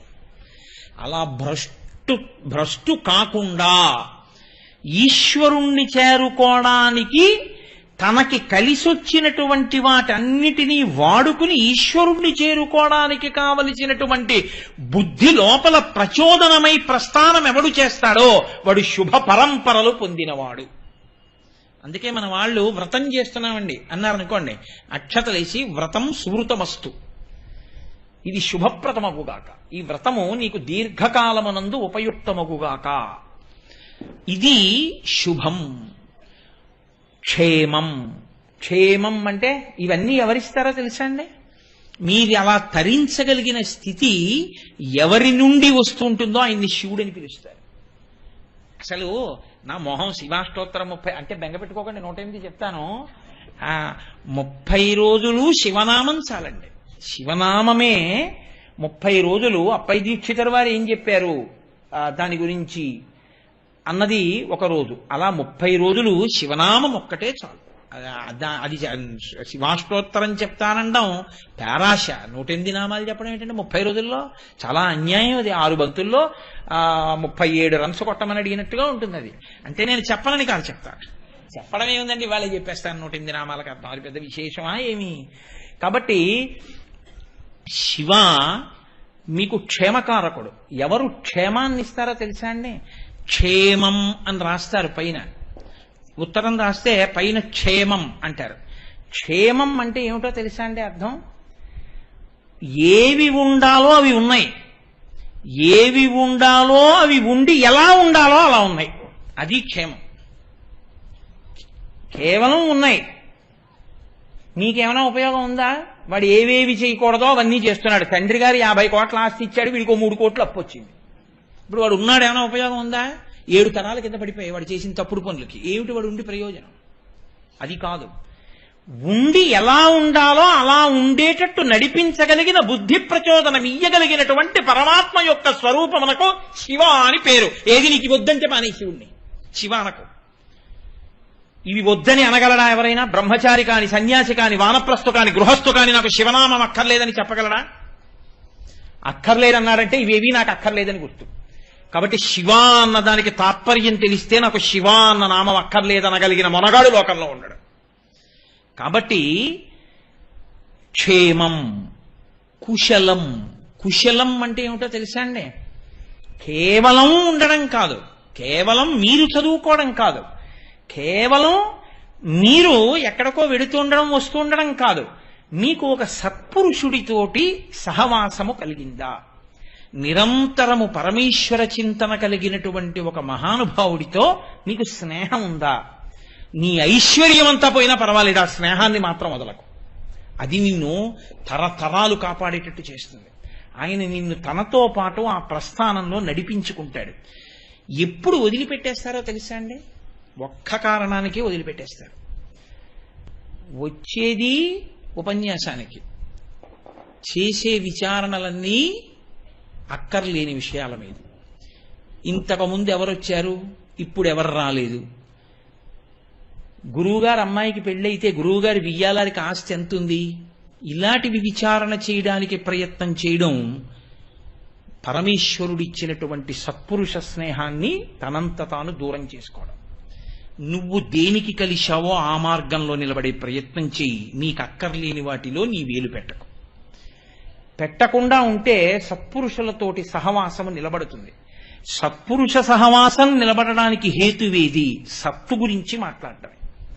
ఈశ్వరుడు గురించి మాట్లాడు, ఈశ్వరుడు గురించి విను, ఈశ్వరుణ్ణి స్మరిస్తుండు, అంతే. అప్పుడు ఆ స్నేహాన్ని నిలబెట్టుకుంటే సత్పురుష సహవాసం కలిగితే వచ్చే ప్రయోజనం ఏమిటో తెలుసా అండి? నాకు ఆయన బాగా తెలుసండి, ఆయన నేను అంతేవాసిని, ఆయనకి నేను అంతేవాసిని అని మీరు చెప్పుకున్న రోజున మీరు ఒక పొరపాటు చేయడానికి భయపడతారు. ఎందుకో తెలుసా అండి? మీకు ఒక ముద్ర ఉందనుకోండి, నేను చంద్రశేఖరేంద్ర సరస్వతి స్వామి వారికి గొప్ప అనుమాయిని అని నాకు పేరు వచ్చిందనుకోండి లోకంలో, నేను సంధ్యావందనం చేయకుండా ఉండడానికి చాలా భయపడిపోతాను. ఎందుకు భయపడిపోతాను? నేను సంధ్యావందనం చేయలేదు అని గ్రహిస్తే నన్నేమనకపోవచ్చు, ఏమయ్యా పరమాచార్య స్వామి సంధ్యావందనం గురించి అంత గొప్పగా చెప్పేవారు కదా, మరి నువ్వు సంధ్యావందనం చేయలేదే ఈ పూట, నేను పరమాచార్య స్వామి వారికి అంత భక్తుడిని ఇంత భక్తుడిని అంటావు, సంధ్యావందనమే చేయలేదు అంటారేమోనన్న భయానికైనా సంధ్యావందనం చేస్తాం. అవునా కాదా? రామకృష్ణ పరమహంస ఇదే చెప్తారు. సత్పురుష సహవాసం ఎటువంటిదంటే ఏనుగు పక్కన వెళ్ళేటటువంటి మావటి చేతిలో పట్టుకున్నటువంటి అంకుశం లాంటిది. ఏనుగు తొండానికి ఉన్న లక్షణం ఏమిటి? ఇలా ఎత్తి కొమ్మ విరుస్తుంది, ఇలా ఎత్తి పాదులాగుతుంది, ఇలా ఎత్తి ఇంకోటి. శృంగేరిలో నేను ఒకసారి చూశాను, ఒక ఏనుగు ఆ స్త్రీలు అలా వెళ్ళిపోతుంటే వాళ్ళ కొప్పులో పువ్వులు లాగుతుంటుంది. పక్కన మావటి ఉన్నాడు అనుకోండి, ఆయన ఏం చేస్తాడు, అంటాడు ఇలాగా, తొండం దింపేస్తుంది, మళ్ళీ 4 అడుగులు వేస్తుంది, మళ్ళీ తొండం ఇలా అవుతుంది, మళ్ళీ ఇలా అంటాడు, మళ్ళీ దింపేస్తుంది. పక్కన మావటి ఎంత బలంగా, ఏనుక్కన్నా బలంగా ఉన్నాడు కాబట్టి ఆయన యొక్క అంకుశం దెబ్బకి తొండం నింపిందండి అనడానికి ఏనుగు ఎంత ఉంటుందో ఆయన ఎంత ఉంటాడు. అంత బలం ఉన్న ఏనుగు తనంత తాను కట్టుబడింది మావటి యొక్క అంకుశానికి, మావటికి తప్ప. నిజానికి ఏనుగు తలుచుకుంటే మావటిని తొండంతో తొట్టు చుట్టి అవతలికి విసిరేయగలదు, కాలు కింద పెట్టి తొక్కేయగలదు. కానీ తనకి ఎన్ని రకాల బలాలున్నాయని మీరు అనుకుంటున్నారో అన్నిటినీ పక్కన పెట్టి మావటికి లొంగిపోయిన ఏనుగు పూజనీయతని పొందుతుంది, ఈశ్వరుణ్ణి తల మీద పెట్టుకుంటుంది. అడవిలో తిరిగేటటువంటి ఏనుగు, క్రమశిక్షణ లేని ఏనుగుని తీసుకొచ్చి వెంకటాచలంలోనో లేకపోతే తిరుత్తణిలోనో అరుణాచలంలోనో ఈశ్వరుడు యొక్క ఊరిరిగిం పెడుతుంటే దాని ముందు ఏనుగుల్ని నడిపించరు. వాటిని వేటిని నడిపిస్తారు? మావటి మాటకి లొంగే ఏనుగే ఈశ్వరుణ్ణి తల మీద పెట్టుకుంటుంది గురువాయూరులో. గురువుగారి మాటకి, సత్పురుషుడి యొక్క మాటకి తనంత తాను అహంకారమును మీరు పొందడానికి ఎన్ని హేతువులు మీకున్నాయో అన్నిటినీ పక్కన పెట్టి మీ అంత మీరు లొంగిపోవడం అలవాటైతే మీకు సత్పురుష సహవాసం చేత మీరు ఎలా ప్రవర్తించాలో అది మీకు అలవాటు అవుతుంది. కనీసం అయ్యో ఆయనతో ఉంటున్నాం, ఇలా చేస్తే బాగుంటుందా అని మీరు చేయకుండా ఉంటారు కదండి. ఇది కుశలం. అలా ఉండడానికి కావలసినటువంటి సత్పురుష సహవాసం నీ జీవితంలో ఏమైనా దొరికిందా? నువ్వు ఆయనతో కలిసి ఉండడం ఒకెత్తు, ఆయన నిన్ను పేరు పెట్టి పిలవడం ఒకెత్తు. ఆయన నిన్ను గుర్తుపడతారా అంతమందిలో? చూడగానే ఆప్యాయంగా పలకరిస్తారా? నీ జీవితంలో నీ జీవకోటి యాత్రలో నువ్వు ఒక పెద్ద మెట్టు పైకెక్కి నించున్నట్లు గుర్తు. ఆపాటి పరిచయం ఉందిగా, చాలు నీ జన్మకి. ఈ స్థితి నిలబెట్టుకోవాలంటే చాలా జాగరూకతతో ఉంటే అంతేవాసివి కాగలం. అంటే మనసులో జ్ఞాపకానికి ఉంటావు. ఈ స్థితిని నువ్వు పొందుతూ ఉంటే కుశలం. ఇది ఎవరిస్తారు ఇటువంటి అభ్యున్నతిని? అంటే నీకు రాకపోయినా వచ్చినవాడు ఒకడు ముందు నడిస్తే వాడు చేయబట్టుకుంటే నువ్వు అదే పొందుతావు కదండి. శేషాద్రి ఎక్స్ప్రెస్ ఎక్కి పడుకున్నవాడు ప్రత్యేకంగా తిరుపతి వెళ్ళక్కర్లేదు, తెల్లారేపటికి తిరుపతిలోనే ఉంటాడు. ఎందుకంటే శేషాద్రి తిరుపతి వెళ్ళింది కాబట్టి. సత్పురుషుడి చొక్కా పట్టుకున్నవాడు సత్పురుషుడు చేరిన చోటికే చేరుతాడు. ఎందుకు చేరుతాడు? అథవా కొంత దూరమైనా చేరిపోతాడు కదండి. ఆయనంత ఉపాసన బలం లేకపోవచ్చేమో కానీ ఆయనతో ఊళ్ళోకి వెళ్ళాడు, తెల్లవారులేస్తే ఆయన ఇంటికి వెళ్ళాడు, ఆయన చెప్పిన మాటలు పాటించాడు, ఆయన మీద నమ్మకం పెంచుకున్నాడు, ఆయన చెప్పింది విన్నాడు. ఓ గురువుగారు అన్నాడు, భక్తితో మార్చుకున్నాడు జీవితాన్ని. జీవనయాత్రలో పెద్ద పెనుమార్పు వచ్చిందా లేదా? ఇది రావడానికి హేతువు సత్పురుషులతో సహవాసం. ఇది ఏర్పడితే కుశలం. మీకు ఎలా దొరుకుతాడు సత్పురుషుడు? సత్పురుషుడు అన్నవాడెవరు? ఆయనకి ఏ కోరిక లేదు, ఆయనకి ఇది పొందుదామని లేదు. ఇది పొందుదామని లేనివాడు మీ దగ్గర ఎందుకోసం ఆశ్రయిస్తాడు? మీ వల్ల ఏ ప్రయోజనం కలగాలని కోరుకుంటాడు ఆయన? ఆయన ఏం కోరుకోడు. మీరు ఆయనతో కలిసి ఉన్నా ఆయనకి అంతే సంతోషం, మీరు ఆయన్ని విడిచిపెట్టేసినా ఆయనకి అంతే సంతోషం. ఆయన పట్టుకున్న నాడు పొంగిపోడు, విడిచిపెట్టిన నాడు ఏడుస్తూ కూర్చోడు. ఎందుకంటే ఆయనకి తెలుసు లోకంలో ఎవరిని పట్టుకోవాలో ఆయనకి తెలిసి ఉన్నవాడు కాబట్టి ఈ పట్లకి ఈ విడుపులకి ఆయనేం బాధపడిపోయేవాడు కాడు, పొంగిపోయేవాడు కాడు. కానీ పట్టుకోవలసిన కర్తవ్యం ఎవరి మీద ఉంది? నీ మీద ఉంది. ఆ పట్టు నీకు తెలిసిందా? అది తెలిసేట్టు చెయ్యగలిగిన ప్రజ్ఞ ఎవరిలోంచి ప్రకాశిస్తోందో వాడికి శివుడని పేరు. ఆ శివానుగ్రహం ఉంటే నీకు సత్పురుష సహవాసము లభిస్తుంది. కాబట్టి ఇన్నిటిని ఇవ్వగలిగిన వాడెవరు? ఆయన శివుడు అంది. కాబట్టి చూడండి, ఇంకా నేను కొన్ని విడిచిపెట్టేస్తున్నాను. ఎందుకని అంటే నేను ఈ శివనామం దాటకపోతే మహేశ్వర నామంలోకి ఎప్పుడు వెళ్ళను? కాబట్టి భయం. నిన్ననే నాకు ఇంటికి వెడుతున్నప్పుడే కారులో నానాజీ గారు లెక్క చెప్పారు, నువ్వు ఇన్ని పూర్తి చేస్తుండాలి రోజు. నిన్ను అడుగుతా మళ్ళీ కారు ఎక్కినప్పుడు, ఇన్ని చేశావా అని అడుగుతాను. ఒళ్ళు జాగ్రత్త పెట్టుకో, అన్ని నామాలు పూర్తి చెయ్యి అని చెప్పారు. కాబట్టి నేను శివనామం దగ్గరే ఉండిపోతే ఎలా? కాబట్టి ఇన్నిటిని ఇవ్వగలిగిన వాడు శివుడు. ఇందులో మీకు నాకు అక్కర్లేదండి ఇవేవి అన్నవాళ్ళు ఎవరైనా ఉన్నారు ఈ సభలో అని నేను అనుకోవట్లేదు కదండి. ఇవన్నీ కావాలి. ఇవన్నీ కావాలంటే శివుడు కావాలి. అయితే ఇక్కడ ఒక ప్రశ్న, శివుడు కావాలంటే శివుడికి ఏమిస్తే మీ వాడవుతాడు కదండి. అసలు శివుడు మీ వాడవడానికి మీరేం చెయ్యాలి? అసలు ఇంకా పెద్ద విచిత్రం ఏమిటో తెలుసా అండి? మీ వాడవాలి అంటే ఆయనకి కూడా మీకులా అవసరాలు ఉన్నవాడై ఉండాలి కదూ. అవసరాలు ఉన్నవాడైతే మీరేమైనా ఇస్తే అవసరం తీర్చుకుంటాడు. ఒకప్పుడైనా ఆకలి వేసింది అనుకోండి, ఓ యాపిల్ పండు ఇస్తే తింటాడు. ఒకప్పుడైనా దాహం వేసింది అనుకోండి, కాసిన మంచినీళ్ళు ఇస్తే తాగుతాడు. ఒకప్పుడైనా పంచి కట్టుకోవాల్సిన వాడు అనుకోండి, మీరు పంచిస్తే ఇవాళ రేపో ఎప్పుడో అప్పుడు కట్టుకుంటాడు దాన్ని కదా. ఆయన గురించి శాస్త్రం ఏం చెప్తోందో తెలుసా అండి? శివుడి గురించి ఆయన అత్యంత పరిశుద్ధాత్మని. ఆయన అత్యంత, ఇంకా నీకు ఇంత అంతా చెప్పడానికి వీలు లేనంత పరిశుద్ధమైనటువంటి ఆత్మ కలిగినటువంటి వాడై త్యచోహం శివ ఉచ్యతే. అటువంటి వాడు శివ అని చెప్పబడుచున్నాడు. అత్యంత పరిశుద్ధాత్మనే అన్న మాటకు అర్థం ఏమిటో తెలుసా అండి? 3 మలములు లేనివాడు అని అర్థం. సమస్త జీవకోటికి 3 మలములు ఉంటాయి. ఆణవ మలము, కార్మిక మలము, మాయిక మలము అని 3 మలాలు. ఆణవ మలము అంటే మీరు ఏ ప్రాణిని తీసుకోండి, అందులో పంచభూతాలు ఉంటాయి. ఆ పంచభూతాలే పృథివీ, ఆపస్తేజో, వాయురాకాశాలు. నేనున్నాను అనుకోండి, ఈ శరీరం, దీనికి పృథివీ ఇలా అంటే మట్టి వస్తుంది. తేజో, ఇందులో కొంత వేడి ఉంటుంది. వాయు, ఇందులోకి గాలి వెళ్ళి పైకి వస్తుంది. నీరు, కొంత నీరు ఉంటుంది, ఎప్పుడో రక్తమే నీటి రూపం ప్రవహిస్తూ ఉంటుంది. ఆకాశ, ఖాళీ జాగాలు ఉంటాయి. మెదడులో నరాల దగ్గర నుంచి గుండె కవాటాలు లోపలంతా కడుపులో ఖాళీ జాగాలు ఉంటాయి. అవి లేకపోతే ప్రమాదం. మూసుకున్నాయనుకోండి బ్లాక్ పడిపోయింది అంటారు కదా. కాబట్టి ఖాళీ జాగాలు ఉంటాయి. ఇవి అన్నిటి యందు ఉంటాయి, సమస్త ప్రాణుల యందు ఉంటాయి. కానీ ఈ పంచభూతములతో తయారు చేయబడిన శరీరం ఉన్నవాడు, ఈ పంచభూతములతో సమస్తమును తయారు చేసిన వాడెవరో వాడు ఆణవ మలము లేనివాడు. కాబట్టి అసలు ఇలాంటి శరీరం ఆయనకి లేదు. ఈ శరీరాలన్నీ మాత్రం ఆయనే చేశాడు. కాబట్టి ఇప్పుడు ఇలాంటిది లేదు కదండి. లేనప్పుడు ఎలాంటిది ఉందో పక్కన పెట్టండి. నేను ఒక మాట చెప్తాను. వ్యోమవత్వ్యాప్త దేహాయ, ఆకాశమంత దేహం ఉంది. ఓ పంచెల చాపు ఇవ్వండి. మీ దగ్గర ఉందా ఏమన్నా అలాంటి చాపు? ఆయన కట్టుకోవడానికి సరిపోతుంది అది. అందుకే శంకరాచార్యులు వారు శివానంద లహరి చేస్తే ఆశ్చర్యకరమైనటువంటి శ్లోకం ఒకటి చేశారు ఆయన. ఈశ్వర గంధే గంధ వహాత్మతాన్న పచనే, నీకు నేను గంధం రాస్తాను కానీ నాకు వాయువు అంశిస్తావా అని అడిగారు. అప్పుడు అంతా నిండిపోయిన వాడికి అంతటా నిండిపోయిన వాయువై గంధం రాయొచ్చు. ఎంత ఉన్నాడని మీరు రాస్తారు? పంచభూతములతో తయారు కానివాడు అంతటా నిండిపోయిన వాడికి మీరు పంచల శాపం ఏమిస్తారు? వస్త్రం సమర్పయామి. ఆయన వేసుకునే రుద్రాక్షమాల మీ దగ్గర ఉందా?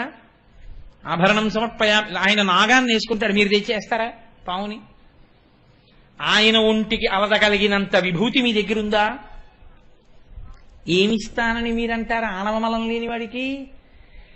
కార్మికమలము. కార్మికమలము అంటే ఏమిటో తెలుసా అండి? జీవుడు వాడే శరీరాలు మార్చుకున్నాడు. ఇత పూర్వం కొన్ని కోట్ల శరీరములలో ఉన్నప్పుడు చేసుకున్నటువంటి పాప పుణ్యములు పెద్ద పెద్ద పర్వతాల్లా పడిపోయి ఉంటాయి. చేసుకున్న కర్మల వలన పాప పుణ్యములు పర్వతముల వలె పడి ఉన్న జీవుడెవరో వాడు కార్మికమలమున్నవాడు. ఆ పాప పుణ్యములే అనుభవంలోకి వస్తుంటాయి. ఆయనకి పాపము లేదు, పుణ్యము లేదు, కాబట్టి కార్మికమలము లేదు. మాయికమలము అంతటా ఉన్నాడని ఉపన్యాసం చెప్తాను. అరోపదేశ వేళాయాం సర్వే వ్యాస పరాశరాహ. ఇంకోటికి చెప్పమంటే అందరూ పరాశరులు, వ్యాసుడే. ఏదయా ఇన్ని మాటలు ప్రహ్లాదోపాఖ్యానం చెప్పావు, నీకు కనబడ్డాడా విష్ణు అంటే? ఇందుగలడు అందులేడని సందేహము వలదు చక్రి సర్వోపగతుండెందెందు వెదకి చూచిన అందందే కలడు దానవగ్రని వింటే. కానీ ఏడి కనపడతాడా? ఎందుకు కనపడ్డావు? మాయ. నామము రూపమునకే మాయా అని పేరు. నామరూపాలు కనపడతాయి కానీ నామరూపములు దేంట్లో వచ్చాయో అది కనపడదు. బంగారం కనపడదు, చెవుల కుండలములు కనపడతాయి, గాజులు కనపడతాయి, ఏదో కేయూరములు కనపడతాయి, కంకణములు కనపడతాయి, లేకపోతే నూపురములు కనపడతాయి తప్ప అది బంగారము అన్న గుర్తింపు మాత్రం రాదు. నామరూపములే కనపడుతూ ఉంటాయి. నామరూపముల యందు మాత్రమే నిలబడిపోగలిగినటువంటి స్థితి మాయ. ఆ మాయ నాకుంది, మనకుంది, ఆయనకి లేదు. కాబట్టి ఆయనకి మాయిక మలం లేదు. ఆయనకి ఈ మూడు మలములు లేవు. ఆణవ మలము, కార్మిక మలము, మాయిక మలము, మూడు మలములు లేనివాడెవరో అటువంటి వాడు అత్యంత పరిశుద్ధాత్మని అని పిలిచారు. ఇప్పుడు ఆయనకి నువ్వేమిస్తావు? ఏమిస్తే నీవాడవుతాడు? అందుకే శంకరాచార్యులు వారి శివానంద లహరి చేస్తూ ఒక చమత్కారమైన శ్లోకం చేశారు. ఆయన అన్నారు, కరస్తే హేమాద్రౌ గిరిశ నికటస్తే ధనపతౌ శిరస్తే శీతాంశౌ చరణయుగళస్తే అఖిల శుభౌ గృహస్థే స్వర్భూజామరసురభిచింతామణిగణే కమర్థం దాస్యేహం భవతు భవదర్థం మమ మనః అన్నారు. ఆయన అన్నారు, శివ లోకంలో మిగిలిన పదార్థాలు అలా ఉంచు, కానీ బంగారం ఇస్తానంటే తీసి దాచుకోనివాడు లోకంలో ఉండడు. ఎందుకైనా పనికొస్తుందండి అని తీసుకెళ్లి దాచుకుంటాడు. నీకు పట్టుకెళ్లి బంగారం ఇద్దామంటే కరస్తే హేమాద్ర్యౌ, బంగారు కొండ నీ చేత్తో పట్టుకున్నావు.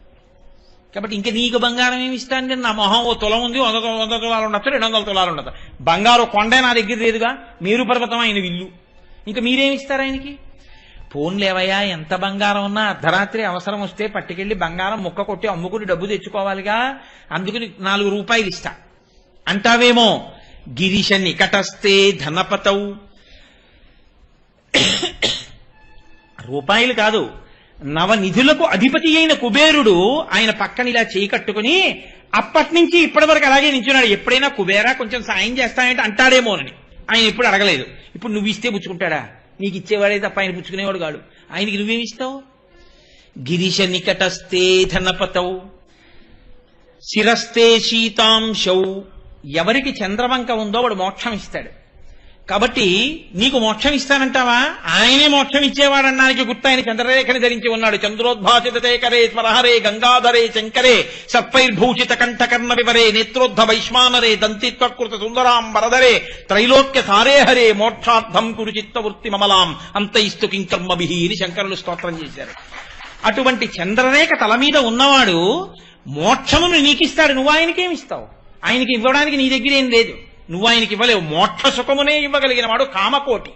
కామకోటి అంటే ఎంత సుఖము నీకు కావాలో అంత సుఖమును మోక్ష సుఖము వరకు ఇవ్వగలిగినటువంటి తల్లి కామకోటి. ఆ కామకోటి అయ్యవారు శివుడు. అటువంటి శివుడు మోక్షమునే ఇవ్వగలడు. అటువంటి వాడికి నువ్వేమిస్తావు? శిరస్తే శీతాంశౌ చరణయుగళస్తే అఖిల శుభౌ. లోకంలో శుభము అన్నది ఏది ఉన్నదో మీకు ఇప్పుడేగా చెప్పా. శుభం అంటే అవన్నీ ఆయన పాదాల మీద పడి ఉంటాయి. మీ ఇంటికో తోరణం కట్టాలనుకోండి, ఆయన అనుగ్రహం కలిగితే ఇలా అంటాడు. అంటే ఆ శుభం ఎగిరొచ్చి మీ ఇంటికి తోరణం కింద వస్తుంది. కాబట్టి ఇంటికి తోరణం వచ్చింది అంటే ఆయన పాదం కలిపి విసిరాడు ఓ శుభాన్ని మీ మీద. అన్ని శుభములు ఆయన పాదాలను ఆశ్రయిస్తే ఆయనకి శుభం నువ్వేం చేస్తావు? కాదులేండి ఇంకేమన్నా చూస్తానంటావా? గృహస్థే స్వర్భూజామరసురభి చింతామణిగణే. అసలు ఇలా చింతించేటప్పటికే కోరిక తీర్చేసే చింతామణులతో ఆయన ఇల్లు కట్టుకున్నాడు. ఒక్క చింతామణి ఉంటే మీరు ఇలా చింతించేటప్పటికే అబ్బా దీని బదులో కూలర్ ఉంటే బాగుండంటే ఇది కూలర్ అయిపోతుంది. దానికి చింతామణి అని పేరు. అలాంటి చింతామణి ఒకటి ఉంటే అంత గొప్పది. ఆయన చింతామణులతో కట్టిన ఇంటిలో ఉంటాడు. కాదు అసలు లోకమునకంతటికీ చింతించిన కోరికలు ఇవ్వగలిగినటువంటి చింతామణులకు చింతామణి అయిన కామాక్షి పాణిని పట్టుకున్నవాడు చింతామణి పాణిగ్రాహి. పశ్చిమ బెంగాల్లో ఇప్పటికే ఆ పేరు పెట్టుకుంటుంటారు, చింతామణి పాణిగ్రాహి అని. కాబట్టి చింతామణులతో ఇల్లు కట్టుకున్నవాడు, కామధేనువు తనదైన వాడు, కల్పవృక్షముల యొక్క తోటయందు విహరించేటటువంటి వాడు. ఆయనకి నువ్వేమిస్తావు? గృహస్థే స్వర్భూజామరసురభి చింతామణిగణే. ఒక్కటుంది శివ నా దగ్గర అది ఇస్తానన్నారు. ఏమిటో తెలుసా? ఇవన్నీ నీవేమో, నీది కాదు నాదన్నదొక్కటి ఉంది నా మనస్సు. అది మాత్రం అంటూ ఉంటుంది, నా అంతదాన్ని నేనంటుంటుంది. ఇవన్నీ నావంటుంది తప్ప ఇవన్నీ వాడి వందగా. అందుకని దీన్ని నీకు ఇచ్చేస్తాను. కమర్థం దాస్యేహం భవతు భవదర్థం మమ మనః. నీ మనసుని తీసుకెళ్ళి అక్కడ పెట్టావా శివుడు ఈ వాడైపోతాడు. అదొక్కటే మీరు పెట్టడానికి ఉన్న వస్తువు. అందుకే శంకర భగవత్పాదులు శివానందలహరి చేస్తూ గభీరే కాసారే విశితి విజనే ఘోర విపినే విశాలే శైలేషు భ్రమత కుసుమార్థం జనమతి సమర్పీ చేత సరసిజముమానాధభవతే సుఖేనావస్థాతుం జనహ్య నజానాతి కిమహో అంటారు. ఎందుకునా ఎక్కడో నీళ్లలో కెడతావు, సరోవరాల్లో కెడతావు, తామర పూలు తీసుకొస్తావు, కొండలెక్కుతావు, మారేడు దళాలంటావు, ఇంకో చోటు కెడతావు, తులసి దళాలంటావు, ఇంకో చోటు కెడతావు, ఏవో కరవీర పుష్పాలంటావు, సన్నజాజులు అంటావు, పందిళ్ళు ఎక్కుతావు, పాకలు ఎక్కుతావు, అన్ని తీసుకొస్తావు, ఆయన మీద వేస్తావు, నీ మనసు మాత్రం అక్కడ పెట్టావు. శివుడు అంటాడు నీ మనసు ఇక్కడ పెట్టరా, నేను నీ చెయ్యి పట్టుకుంటానంటాడు. నీ మనసెక్కడ పెడితే సంతతం చింతయామి. ఇన్ని ఇవ్వగలిగిన వాడు సృష్టికర్తవాడు, స్థితికర్తవాడు, ప్రళయకర్తవాడు అని మీరు పరమశివుణ్ణి 108 నామముల యొక్క వ్యాఖ్యానమును విన్న కారణం చేత కలిగినటువంటి అనన్యమైనటువంటి భక్తితో నిరంతరము స్మరణ చేయడం చేత ఆయన మీ వాడైపోతాడు. అంతే. ఆయన మీ వాణ్ణి చేసుకోవడానికి అది వినా మార్గం లేదు. మిగిలినవి ఎన్ని ఉండి అదొక్కట్లేదనుకోండి, వాడు పొందేది అమంగళమే. ఎక్కడ నిరూపించారో తెలుసా అండి ఘట్టాన్ని? విష్ణు భాగవతం అంటారు. భాగవతంలో దక్ష ప్రజాపతి యజ్ఞం చేశాడు. ఏమి లేవు ఆయనకి వేదం చదువుకున్నాడు. ఆయన బ్రహ్మగారి సభ కెడతాడు, బ్రహ్మగారి సభలో కూర్చుంటాడు, ఆయనకి అన్నీ ఉన్నాయి. ఆయన అదృష్టం ఏమిటంటే సాక్షాత్తు పరాశక్తి ఆయన అనుగ్రహించి ఆయనకి కూతురుగా పుట్టింది. దాక్షాయణి అని పేరు పొందింది ఆయన కీర్తి నిలబెట్టడానికి. ఇన్ని పొందినవాడు ఏం చేశాడు? చిట్ట చివర శివుడు తప్ప వినా మిగిలిన వాళ్ళందరికీ నేను హవిస్సులు ఇస్తానని నిరీశ్వర యాగం ఒకటి మొదలెట్టాడు. ఏముంది ఇప్పుడు? బాహ్యంలో అన్నీ ఉన్నాయి ఆయనకి. దేవతలు వచ్చారు, ఋషులు వచ్చారు, చాలా మంది వచ్చారు అక్కడికి. అబ్బో దక్షుడు ఎంత గొప్పవాడో అన్నారు. ఏమిటి వద్దనుకున్నాడు ఆయన? శివుడు ఒక్కడనే వద్దనుకున్నాడు. శివుడు ఒక్కడనే వద్దనుకుంటే మరణవాంగ్మూలం అంటారు. మరణవాంగ్మూలం అంటే శరీరం విడిచిపెట్టిపోయే ముందు చెప్పే మాటకి అత్యంత ప్రాధాన్యత ఉంటుంది. ఇంకది పరమసత్యం.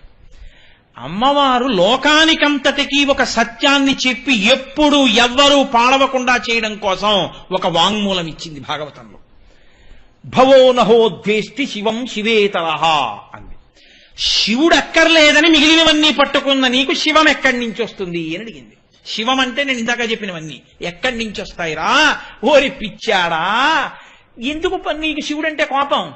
పరగచితాస్తి భస్మ నృకపాల ధరుండు పిశాచయుక్తుడని శర్వు నమంగళుగా తలంపరెవరున్ ఒక్క నీవు తప్ప, మరి వాక్పతి ముఖ్యులం మహాత్ము చరణ సరోజ లేశములన్ సమ్మతిదాల్సరే మస్తకంబులన్. ఏడి పిచ్చెక్కి మాట్లాడుతున్నావు? శ్మశానంలో తిరుగుతాడంటావు, పిశాచయుక్తుడంటావు, ఆయన ఒంటికి బూది పూసుకుంటాడంటావు. నీకు నేనొక్క మాట చెప్తాను రా దక్ష, తండ్రి అన్న మాటకు అర్థం ఏమిటో తెలుసా? కడుపున పుట్టిన 15 మంది కొడుకులుంటే 5 దొంగలు, 5 ఐఏఎస్ ఆఫీసర్లు, 5 ఐపీఎస్ ఆఫీసర్లు అయినా 15 మందికి తండ్రి తప్ప 5 ఐఏఎస్లకే తండ్రిని, 5 ఐపీఎస్లకి తండ్రిని, ఈ 10 మందికే తండ్రిని కానీ 5 దొంగలకి నేను తండ్రిని కానన్నవాడు తండ్రి ఎలా అవుతాడు? 15 మంది కొడుకులే ఆయనకి. 15 మంది కొడుకులే ఈ 5 కోసమే ఆ 5 వెతుకుతున్నారు. తండ్రి గారి షష్ఠి పూర్తికి ఈ 5 వచ్చారు, ఈ 5 వచ్చారు, ఈ 5 వచ్చారు. ఈ 5 దొంగల ఎదుట చాలా బంగారు వస్తువులు కనబడ్డాయి. తీస్తారా? తీరు. ఎందుకు తీరో తెలుసా అండి? నాన్నగారి షష్ఠి పూర్తి అవుతోంది, నాన్నగారి దగ్గర నిలబడ్డాం మనం శతఛిద్రాభిషేకానికి. ఇప్పుడు మనం ఏమైనా చేస్తే నాన్నగారి పరువు పోతుంది. అందుకని వాడు దొంగతనం చేయలేదు. భూతప్రేత పిశాచములు కూడా ఈశ్వరుడి యొక్క సృష్టే అయినప్పుడు ఆయన బిడ్డలే అవి కూడా. ఆయన వాటిని అణిచి ఉంచాడు కాబట్టి మీరు నేను ఇలా బతికున్నాం. ఆయన ఇవి నా బిడ్డలు కాదని వదిలేస్తే ఇంక శివాలయం పునరుద్ధరణ ఏమిటి, సభ ఏమిటి, ఉపన్యాసం ఏమిటి, వచ్చి ఎప్పుడో పట్టుకుపోతాయండి కదండి. ఉత్తిష్టంతో భూత పిశాచాహ అంటే అంత తేలిక పోతాయేంటి? మీరు ఘంటారామం చేసి మేము శివాభిషేకం చేస్తున్నాం, మీకు మాకు గొడవలేదు వెళ్ళిపోండి అంటే వెళ్ళిపోతాయి. ఎందుకని? ఆయన బిడ్డలే. అయ్యో వీడు పనికొచ్చే కొడుకు ఐపీఎస్ ఐఏఎస్, మనం దొంగలం కాబట్టి మనం మాట తండ్రి గారి దగ్గర మనకు అల్లరొద్దు, వెళ్ళిపోదాం. తండ్రితనంలో ఉన్న పూర్ణత్వం పరమశివుని యొక్క తత్వం. అందుకని ఆయన దగ్గర అందరూ ఉంటారు. నీకేమర్థమైంది? బూడిద. ఆయన పిశాచయుక్తుడు అంటావేంటి? నీకేమీ అర్థం కాకపోగా శివుని నింద చేస్తావేంటి? అంత పలికి మారిన వాడు శివుడైతే చతుర్ముఖ బ్రహ్మగారు ఆయన కాళ్ళు కడిగి నీళ్లు ఎందుకు చల్లుకుంటున్నాడు? ఒక్కసారి అహంకరించాడు బ్రహ్మగారు లోకంలో. ఆయనకి 5 తలకాయలు ఉండేవి, శివుడికి 5 తలకాయలని అంతే. శంకరాచార్యుల వారు సౌందర్యలహరిలో దెప్పి పొడిచారు. అమ్మా నువ్వు ఎందుకు రక్షించావో నాకు తెలుసులే అమ్మా అన్నారు. 5 ముఖములున్నవాణ్ణి అని అహంకరిస్తే నకేభ్య సంత్రసన్ ప్రథమమథనాదం దకరిపోహో. ఆయన ఏం కష్టపడలా శివుడు. ఏమిట్రో నీకు 5 తలకాయలు నాకు 5 తలకాయలు కాబట్టి సమానం అనుకుంటున్నావా? అనో తలకాయల గిల్లీశాడు. దానికి ఏం పెద్ద యుద్ధం లేదు, గిల్లీశాడు. నకేభ్య సంత్రసన్ గోటితో ఇలా గిల్లీశాడు పువ్వుల. యుద్ధం చేసేవాడు ఒకరిని పడగొట్టి ఇంకోటిని పడగొట్టాలంటే మళ్ళీ యుద్ధం చేయాలి. గోటితో గిల్లేసేవాడికి ఏముందండి, నేనే గిల్లేస్తాడు కదండి. ఇప్పుడు అయ్య బాబాయ్ మిగిలిన 4 కూడా గిల్లేస్తాడేమో అని భయపడి ఈయనేం చేశాట, ఈ 4 తలకాయలు పట్టుకెళ్ళి అమ్మవారి చేతుల కింద పెట్టాట. అమ్మవారి 4 చేతుల కింద మృణాళీ మృద్వీనాం తవ భుజ లతానాం చతసృణాం. అమ్మా నేను పద్మంలోంచి పుట్టాను, నీ చేతిలో పద్మాల్లా ఉంటాయి కాబట్టి మన ఇద్దరికి సంబంధం ఉంది కదూ, కాబట్టి నా 4 తలకాయలు నీ చేతులతో రక్షించమ్మా అంత గిల్లేస్తాడు అన్నట్ట. అంటే అమ్మవారు 4 చేతులు పెట్టి అని ఆయన వంక చూసి వదిలిపెట్టేశాడు.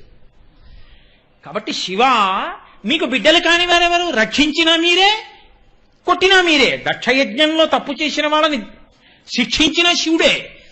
హాలాహలం లోకాలనంతటినీ భక్షించేస్తుంటే శివుడి దగ్గరికి పారిపోతే హాలాహలాన్ని పుచ్చుకుని రక్షించిన శివుడే. కొట్టినా నాన్నగారే, ఫీజు కట్టినా నాన్నగారే. అందుకే జగత పితరం వందే పార్వతీ పరమేశ్వరం. కాబట్టి శివతత్వం అది. కాబట్టి ఈశ్వర మీ పాదములను బ్రహ్మ కడిగి ప్రతిరోజు మీ పాదముల కంటినటువంటి రజస్సుని తల మీద తల్లుకుంటున్నాడు. నీకెందుకురా బుద్ధి పుట్టలేదు?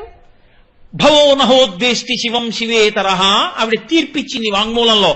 శివుడు అక్కర్లేదన్న వాడికి ఎన్నున్నా వాడికి శివం మాత్రం రాదు. కాబట్టి శివుడు అక్కర్లేదనకూడదు. శివుడికి నేను దాసుడను కావాలి, నేను శివభక్తుణ్ణి కావాలని అడగాలి. అడిగితే అన్ని భక్తులు అవే వస్తాయి. కాబట్టి నీవాడను కావాలని మీరు మీ ఆయన దగ్గర మనసు పెట్టడమే మీరు ఆయనని చేరుకోవడానికి రసమార్గము అందుకే ఈ శివాయచ, శివ అన్న నామాన్ని ఎంత పదిలంగా దాచారో తెలుసా అండి వేదాల్లో. స్వరం చేత మంత్రాన్ని ప్రయోగం చేయడం చేత వేదములు మూడే. అందుకే వేదత్రయీ అంటారు. త్రయీ అంటే 3 వేదాలే. అందుకే త్రైవేద్యం హృద్యం త్రిపురహరం అద్యం త్రినయనం అని శంకరాచార్యుల వారు కూడా శివానందలహరిలో వేదాలని 3గా చెప్తారు. ఈ 3లో ఋక్, యజుర్, సామ. ఋగ్వేదం, సామవేదం అటు ఇటు గోడలుగా పెట్టి మధ్యలో యజుర్వేదాన్ని దాచారు. మళ్ళీ యజుర్వేదంలో 7 కాండలు. 7 కాండల్లో 3 కాండలు అటు 3 కాండలు ఇటు పెట్టి మధ్యలో 4వ కాండ దాచారు. మళ్ళీ 4వ కాండ మధ్యలో రుద్రాధ్యాయాన్ని దాచారు. అంటే పదిలమై అత్యంత విలువైన వస్తువుని దాచినట్టు. మళ్ళీ ఈ 3 కాండలు, ఈ 3 కాండల మధ్యలో ఉన్న 4వ కాండ మధ్యలో రుద్రాధ్యాయం పెట్టారు. రుద్రాధ్యాయానికి ఉన్న కాండల మధ్యలో 8వ కాండ పెట్టారు, 8వ అనువాకం పెట్టారు.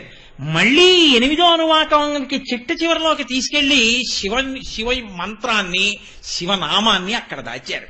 అందుకే నమ సోమాయ చ రుద్రాయ చ నమ స్తామ్రాయ చ అరుణాయ చ నమ శంగాయ చ పశుపతయే చ నమ ఉగ్రాయ చ భీమాయ చ నమో అగ్రే వధాయ చ దూరే వధాయ చ నమో హంత్రే చ హనీయసే చ నమో వృక్షేభ్యో హరికేశేభ్యో నమస్తారాయ నమ శంభవే చ మయోభవే చ నమ శంకరాయ చ మయస్కరాయ చ నమ శివాయ చ శివతరాయ చ. అక్కడ దాచారు నమ శివాయ చ. అంటే ఎంత పదిలమై, ఎంత గోప్యమై, ఎంత విలువైనదో కాబట్టి వేదములలో అంత జాగ్రత్తగా దాన్ని దాచారు. అంత గొప్ప నామమయ్యా శివనామం. ఆ శివుడు కేవలము ప్రళయకర్త అని అనుకోవద్దు. శివుడు చేసే పని అంత గొప్పది. ఆయన ఆత్యంతిక ప్రళయము అని ఒకటి చేస్తాడు, మహాప్రళయము అని ఒకటి చేస్తాడు. ఆయనే నిత్య ప్రళయము అని ఒకటి చేస్తాడు. నిత్య ప్రళయము అంటే ప్రతిరోజు పనుల మీద తిరిగి తిరిగి తిరిగి తిరిగి సమస్త జీవులు డస్సిపోతాయి. అలిసిపోతే మీరు 10 రూపాయలు ఇచ్చి చలానా కడుతున్నారా, 20 రూపాయలు ఇచ్చి ఏమైనా వస్తువు కొంటున్నారా? మీరు వెళ్ళి ఇలా నేల మీద పడిపోయినా, కుర్చీలో పడిపోయినా, మీరు అలిసిపోతే నిద్రారూపంలో మిమ్మల్ని పట్టుకుని సుఖంగా మీరు నిద్రపోయేటట్టు చేసి, అందుకే బాగా నిద్ర పట్టిన వాళ్ళందరూ సుఖంగా నిద్రపోయానంటారు. బాగా నిద్రాకాలిక సుఖమునిచ్చి మళ్లీ తెల్లవారేటప్పటికి మీ ఇంద్రియములకు శక్తినిచ్చిన వాడెవరో వాడు శివుడు. వాడు నిత్య ప్రళయం చేస్తాడు. ప్రళయమునకు నిద్ర, నిత్య ప్రళయం. ప్రతిరోజు సమస్త భూతములకు నిద్రనిచ్చేవాడు పరమశివుడు. ఆత్యంతిక ప్రళయం భక్తితో కూడిన కర్మాచరణము వలన జ్ఞానమిచ్చేత్ మహేశ్వరాహ. మహేశ్వరుడు జ్ఞానమిస్తాడు. ఆ జ్ఞానము వలన మళ్లీ పుట్టవలసిన అవసరం లేని పునరావృత్తి రహిత శాశ్వత శివ సాయుధ్య స్థితిని ఇచ్చి మోక్షమిచ్చేవాడు శివుడు. ఆఖరికి భక్తితో ప్రవర్తించి తనని పొందడానికి ప్రయత్నం చేయకుండా ఉండిపోయిన జీవుల్ని, అయ్యో వీళ్ళు ఎలాగో నన్ను పొందట్లేదు, నేనే వీళ్ళని పొందేస్తే గొడవ వదిలిపోతుంది కదా అని మైనపు ముద్ద వచ్చి నల్లపూసల మధ్యలో పడితే నల్లపూసలు దానికంటుకున్నట్టు సమస్త జీవులను తానే పొంది తనలో కలుపుకుని మహాప్రళయం చేసేవాడు పరమశివుడు. ఏది ఆయన చేసిన పనిలో ఎక్కడ కాఠిన్యం ఉంది? పరమకారుణ్యమూర్తి శంకరుడంటే. అందుకే దేవతలు భాగవతంలో ఒక మాట చెప్తారు. ఆయన ఆ దేవుని, త్రిపుర సంహారకుని, చంద్రశేఖరుని మీరు రోషింపచేసిన మంగళములు పొందదగునే పద్మగర్భునకునైనా అటువంటి మహానుభావుణ్ణి నింద చేసి ఆయనని విమర్శించి ఆయనని తిడితే బ్రహ్మగారికి మాత్రం సుఖం పుడుతుందిరా. సాక్షాత్తు భాగవతంలో వేసినటువంటి ప్రశ్న దేవతలది. కాబట్టి అంత గొప్ప శివనామము, అంత గొప్ప శివశక్తి, అంత గొప్ప శివతత్వము, దాన్ని ఇన్ని చోట్ల ప్రకాశింపచేశారు. ఇంకా నేను భారతాది పురాణములను, ఇతిహాసములను విడిచిపెట్టేస్తున్నాను. ఎందుకంటే ఇంకా నేను వాటి గురించి ప్రస్తావన చేసే అవకాశం లేదు.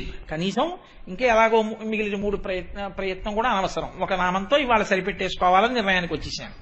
కానీ మీతో ఒక్క మాట చెప్పి నేను ఈ శివనామం మీద చేస్తున్నటువంటి ప్రసంగాన్ని ఇవాళ పూర్తి చేస్తాను. మనకి నాగుల చవితి వస్తోంది. నాగుల చవితి తిథి నాడు మనందరం పర్వదినంగా చేస్తాం. కార్తీక మాసంలో వచ్చేటటువంటి అత్యంత గొప్పదైనటువంటి తిథుల్లో నాగుల చవితి ఒకటి.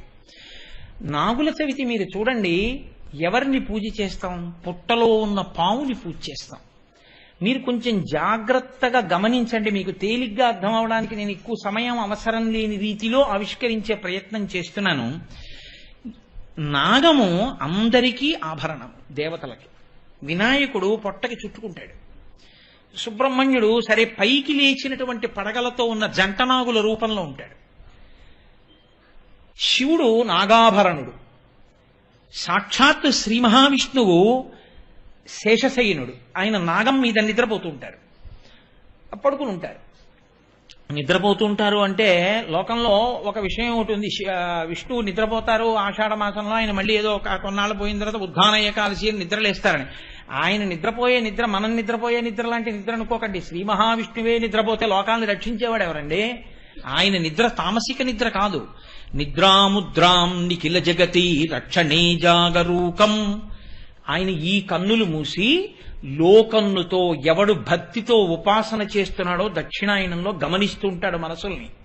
అంతటి శక్తి స్వరూపమై పడుకుంటాడు. అందుకే ఆయన పడుకున్న కాలం అంతా ఉపాసన కాలం దక్షిణాయనం తప్ప ఆయన నిద్ర తామసిక నిద్ర కాదు. ఆయన నిద్రపోతాడండి అని చెప్పకూడదు, అది తెలిసి తెలియనితనం. ఆయన నిద్ర కాదది. నిద్రాముద్రాం నిఖిల జగతి రక్షణే జాగరూకం. మనకి జాగరూకం ఉండదు నిద్రపోతే. ఆయన బాగా జాగ్రత్తగా పరాకుగా గమనించే కాలం కాబట్టి దక్షిణాయనంలో ఆయన నిద్రాముద్ర పట్టిన కాలంలో అత్యంత జాగ్రత్తగా మనం ఉపాసన చెయ్యాలి. అలాంటి నిద్రాముద్ర ఆయన శేషుడి మీద పడుకుంటాడు. అది పాము. అదే పావుకి విరుద్ధమైనటువంటి గరుత్మంతుడి మీద ఆయన ఉంటాడు. ఆతత పక్షమారు తరజ కంపిత ఘూర్ణితాచల వ్రాత మహర్ణ ఉండు అంటారు నన్నయ్య గారి మహాభారతంలో. ఆయన రెక్కలు ఇలా విప్పు వేస్తుంటే అందులోంచి వేదముల యొక్క స్వరములు వినపడుతుంటాయి గరుత్మంతుడికి. అటువంటి మహానుభావుడు పాములు తింటాడు ఆయన. కాబట్టి పాములకు శత్రువు మీద ఎక్కి తిరుగుతాడు. గరుత్మంతుడి యొక్క ఆహారమైన పాము మీద పడుకుంటాడు. పరమశివుడు నాగాన్ని ఆభరణంగా వేసుకుంటాడు. వాళ్ళ అబ్బాయి పాములకు శత్రువైన నెమలి మీద ఎక్కి తిరుగుతూ ఉంటాడు. పరమశివుడు ఎక్కేటటువంటి ఎద్దు, ఆవు, వీటి రెండిటి డెక్కలు పాము మరణించడానికి ఒక కారణం. మీరు కావాలంటే స్కాంద పురాణం చూడండి. స్కాంద పురాణంలో పాములు మరణించేటటువంటి స్థానాలు చెప్పారు. అందులో ఆవుల ఎద్దుల డెక్కలు ఒక కారణం. వాటి డెక్కల కింద పడి చచ్చిపోతాయి. మరి ఆయన ఎక్కే ఎద్దు కింద మాత్రం పాము పడి చచ్చిపోదా? మూడవది ముంగిస. సంస్కృతంలో నకులి అంటారు. ఈ మూడు పాముకి శత్రువులు. మరి నెమలి ఉంది అక్కడ. నెమలి పావుని తింటుంది, పాము ఎలకని తింటుంది. ఆ ఎలక విఘ్నేశ్వరుడికి వాహనం. ఎద్దుని పులి తింటుంది, ఆ ఎద్దు ఈయనకి వాహనం, పులి ఆవిడికి వాహనం. ఏమిటా కుటుంబం? అన్ని సమైక్యంగా ఉంటాయి. అందులో నువ్వు నేను లేవు, అన్ని నేనులు ఒక్కటై ఉంటాయి. అది శివ కుటుంబం అంటే. అందుకని వాటి మధ్య ద్వేషాలు ఉండవు అక్కడ. అన్ని పార్కింగ్ ప్లేస్ లో పెడితే ఒకదాన్నొకటి చెనక్కో చక్కగా చూస్తూ కూర్చుంటాయి. కాబట్టి పాము అన్న మాటకు అర్థం ఎప్పుడూ ఒకటి గుర్తుపెట్టుకోండి. 2 లక్షణములను చెప్తుంది వేదాంతంలో పాము.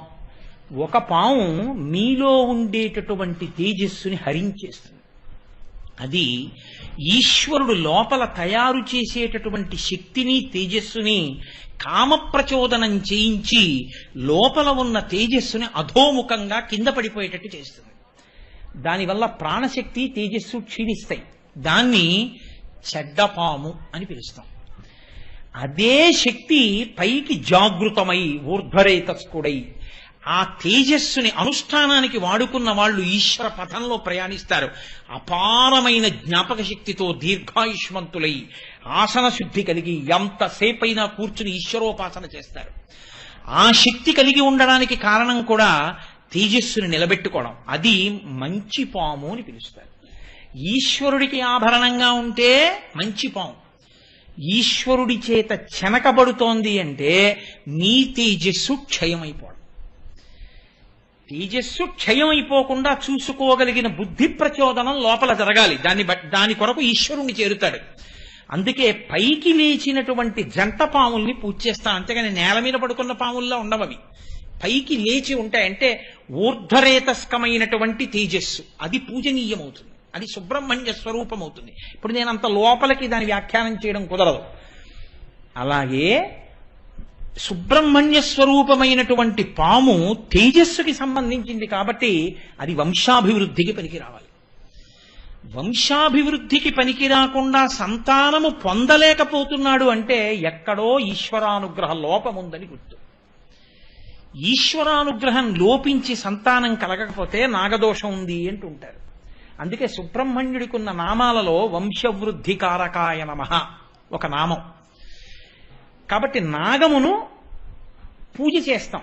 కానీ ప్రమాదకరమైన కాలమంతా ఎప్పుడో తెలుసా అండి? ఇప్పుడే. కార్తీక మాసంలో ఏమవుతుందంటే పంట రంగు మారుతుంది. ఇప్పుడు ఆకుపచ్చగా ఉన్న చేలన్నీ పసుపచ్చగా మారుతాయి. అంటే పాలు పోసుకుంటున్నాయి కంకులు అంటారు.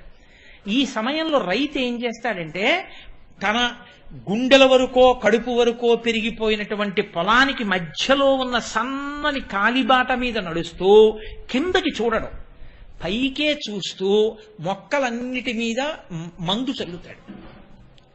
లేకపోతే చిలకల్ని వాటిని తరుగుతూ ఉంటాడు. అప్పుడు ఇలా పైకే చూస్తాడు. సన్నని ఇరుకైన కాలిబాట మీద రైతు వస్తున్నాడన్న విషయం తెలియక ఏ ఎలకని తిందామనో లేకపోతే ఎలకని తిని ఉన్న కారణం చేతో కప్పని మింగి ఉన్న కారణం చేతో ఆ చిన్న కాలిబాట మీద అట్నుంచి ఇటుకు పడుకుంటుంది పాము. ఈయన వెళ్ళి దాన్ని తొక్కుతాడు. అక్కడి నుంచి దానికి క్లేశం కలుగుతుంది. ఈయన బెంగపెట్టుకుని అది ఈయన్ని చూసిందేమో ఏమైనా చేసిందేమో అని దాన్ని చంపుతాడు.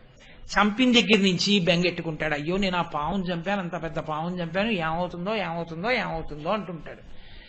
మా ఈశ్వర, మేము మీ యందు సుబ్రహ్మణ్య స్వరూపాన్ని చూసి వంశవృద్ధి కారకమై మేము ఈశ్వరుణ్ణి చేరుకోవడానికి కారకమైన తేజస్సుని చూసి పూజ చేసే వాళ్ళమే కానీ మేము వైరభావనతో చంపడం అన్నది మాకు జీవితంలో ఎప్పుడూ లేదు.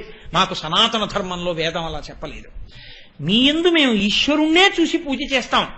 కానీ మా కర్మ కాలి రైతు తొక్కితే రైతుదే పాపం అనుకోకండి. ఆయన పట్టుకొచ్చిన అన్నం మీరు తింటలా, మీకు వస్తుంది ఆ పాపం. కాబట్టి ఆ అన్నం తినకపోతే మీకు నాకు బతుకు లేదు.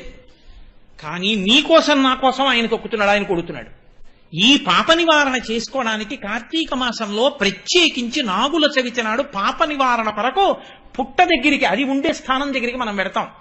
వెళ్ళి పాలు పోసి అందరం, అంటే పండితుడా పామరుడా, ఏదో గొప్ప ఉపాసన చెయ్యడానికి అనువైనటువంటి సంస్కారములు పొందినటువంటి స్థితిలో పుట్టినవాడా, ఏ సంస్కారము లేక ఏమీ తెలియనిటువంటి స్థితిలో ఉన్నవాడా అని ఉండదు. ఆయన దగ్గరికి వెడితే చేసేది ఒకటి, పుట్టలో ప్రేమతో పాలు పోస్తాం. ఇది మా నిజస్థితి.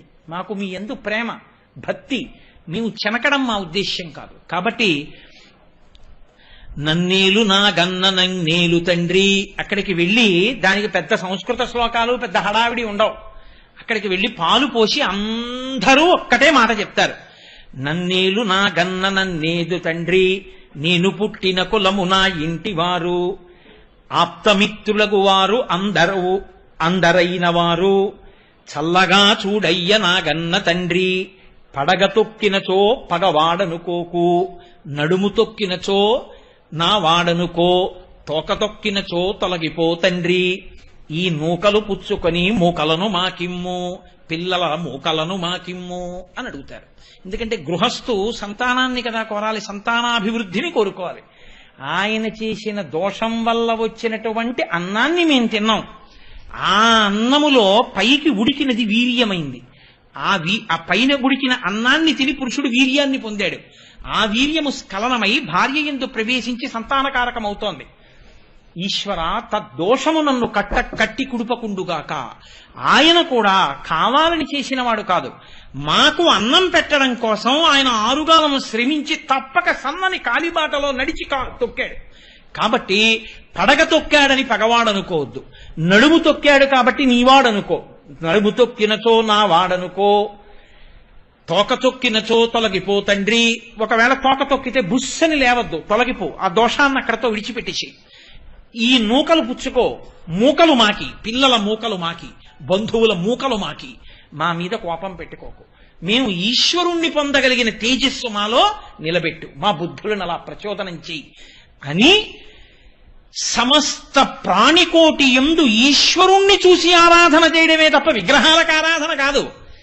ఈశ్వరుణ్ణి చూసి ఆరాధన చేయడం. అంతర్బహిష్య తత్సర్వం వ్యాప్య నారాయణ స్థిత.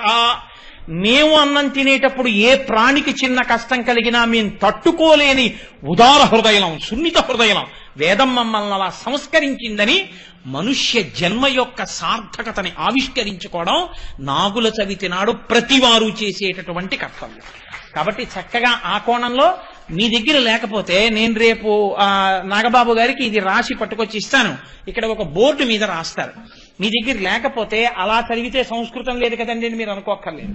చక్కగా మీరు ఒక కాగితం మీద రాసుకుని పుట్ట దగ్గరికి వెళ్ళి నూకలిచ్చి ఏదో గుడ్డు వేస్తారు, పాలు వేస్తారు, వేసి ఆయనని నిష్కల్మష హృదయంతో ఈ కోణంలో ప్రార్థన చేయండి.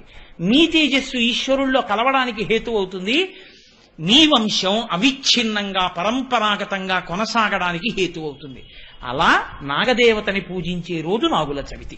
ముందు చెప్తే కదా మీరేమైనా చేయడానికి అవకాశం ఉంటుంది. మీకు అన్నీ తెలుసు తెలియనట్టు ఉంటారనుకోండి, అయినా ఏదో నా ఆతృత లేకుండా నేను నాగుల చవితి నాడు సాయంకాలం చెప్పాను అనుకోండి, మీరేమంటారు, ఇదేం అఘాయిత్యం రా, ఈ మాట ముందు పొద్దున్నన్నా చెప్పాలి, నిన్నన్నా చెప్పాలంటారు. అందుకని ముందుగా చెప్తున్నాను. రేపది పట్టుకొచ్చి నేను నాగబాబు గారికి ఇస్తాను, ఇక్కడ ఒక బోర్డు మీద రాస్తారు. మీ అందరూ కూడా అన్ని ప్రింట్లు వేసి అందించడం సాధ్యం కాదు కదా, మీ ప్రయత్నం కూడా ఉండాలి. పురుష ప్రయత్నం. ఓ పెన్ను కాగితం తెచ్చుకుని రాసుకోండి, రాని వాళ్ళు ఉంటే చక్కగా పుట్ట దగ్గరికి వెళ్ళి చదువుకోండి. ఇవాళకి శివనామంతో సరిపెట్టుకోండి, రేపు మహేశ్వర నామాన్ని ప్రస్తావన చేస్తాను.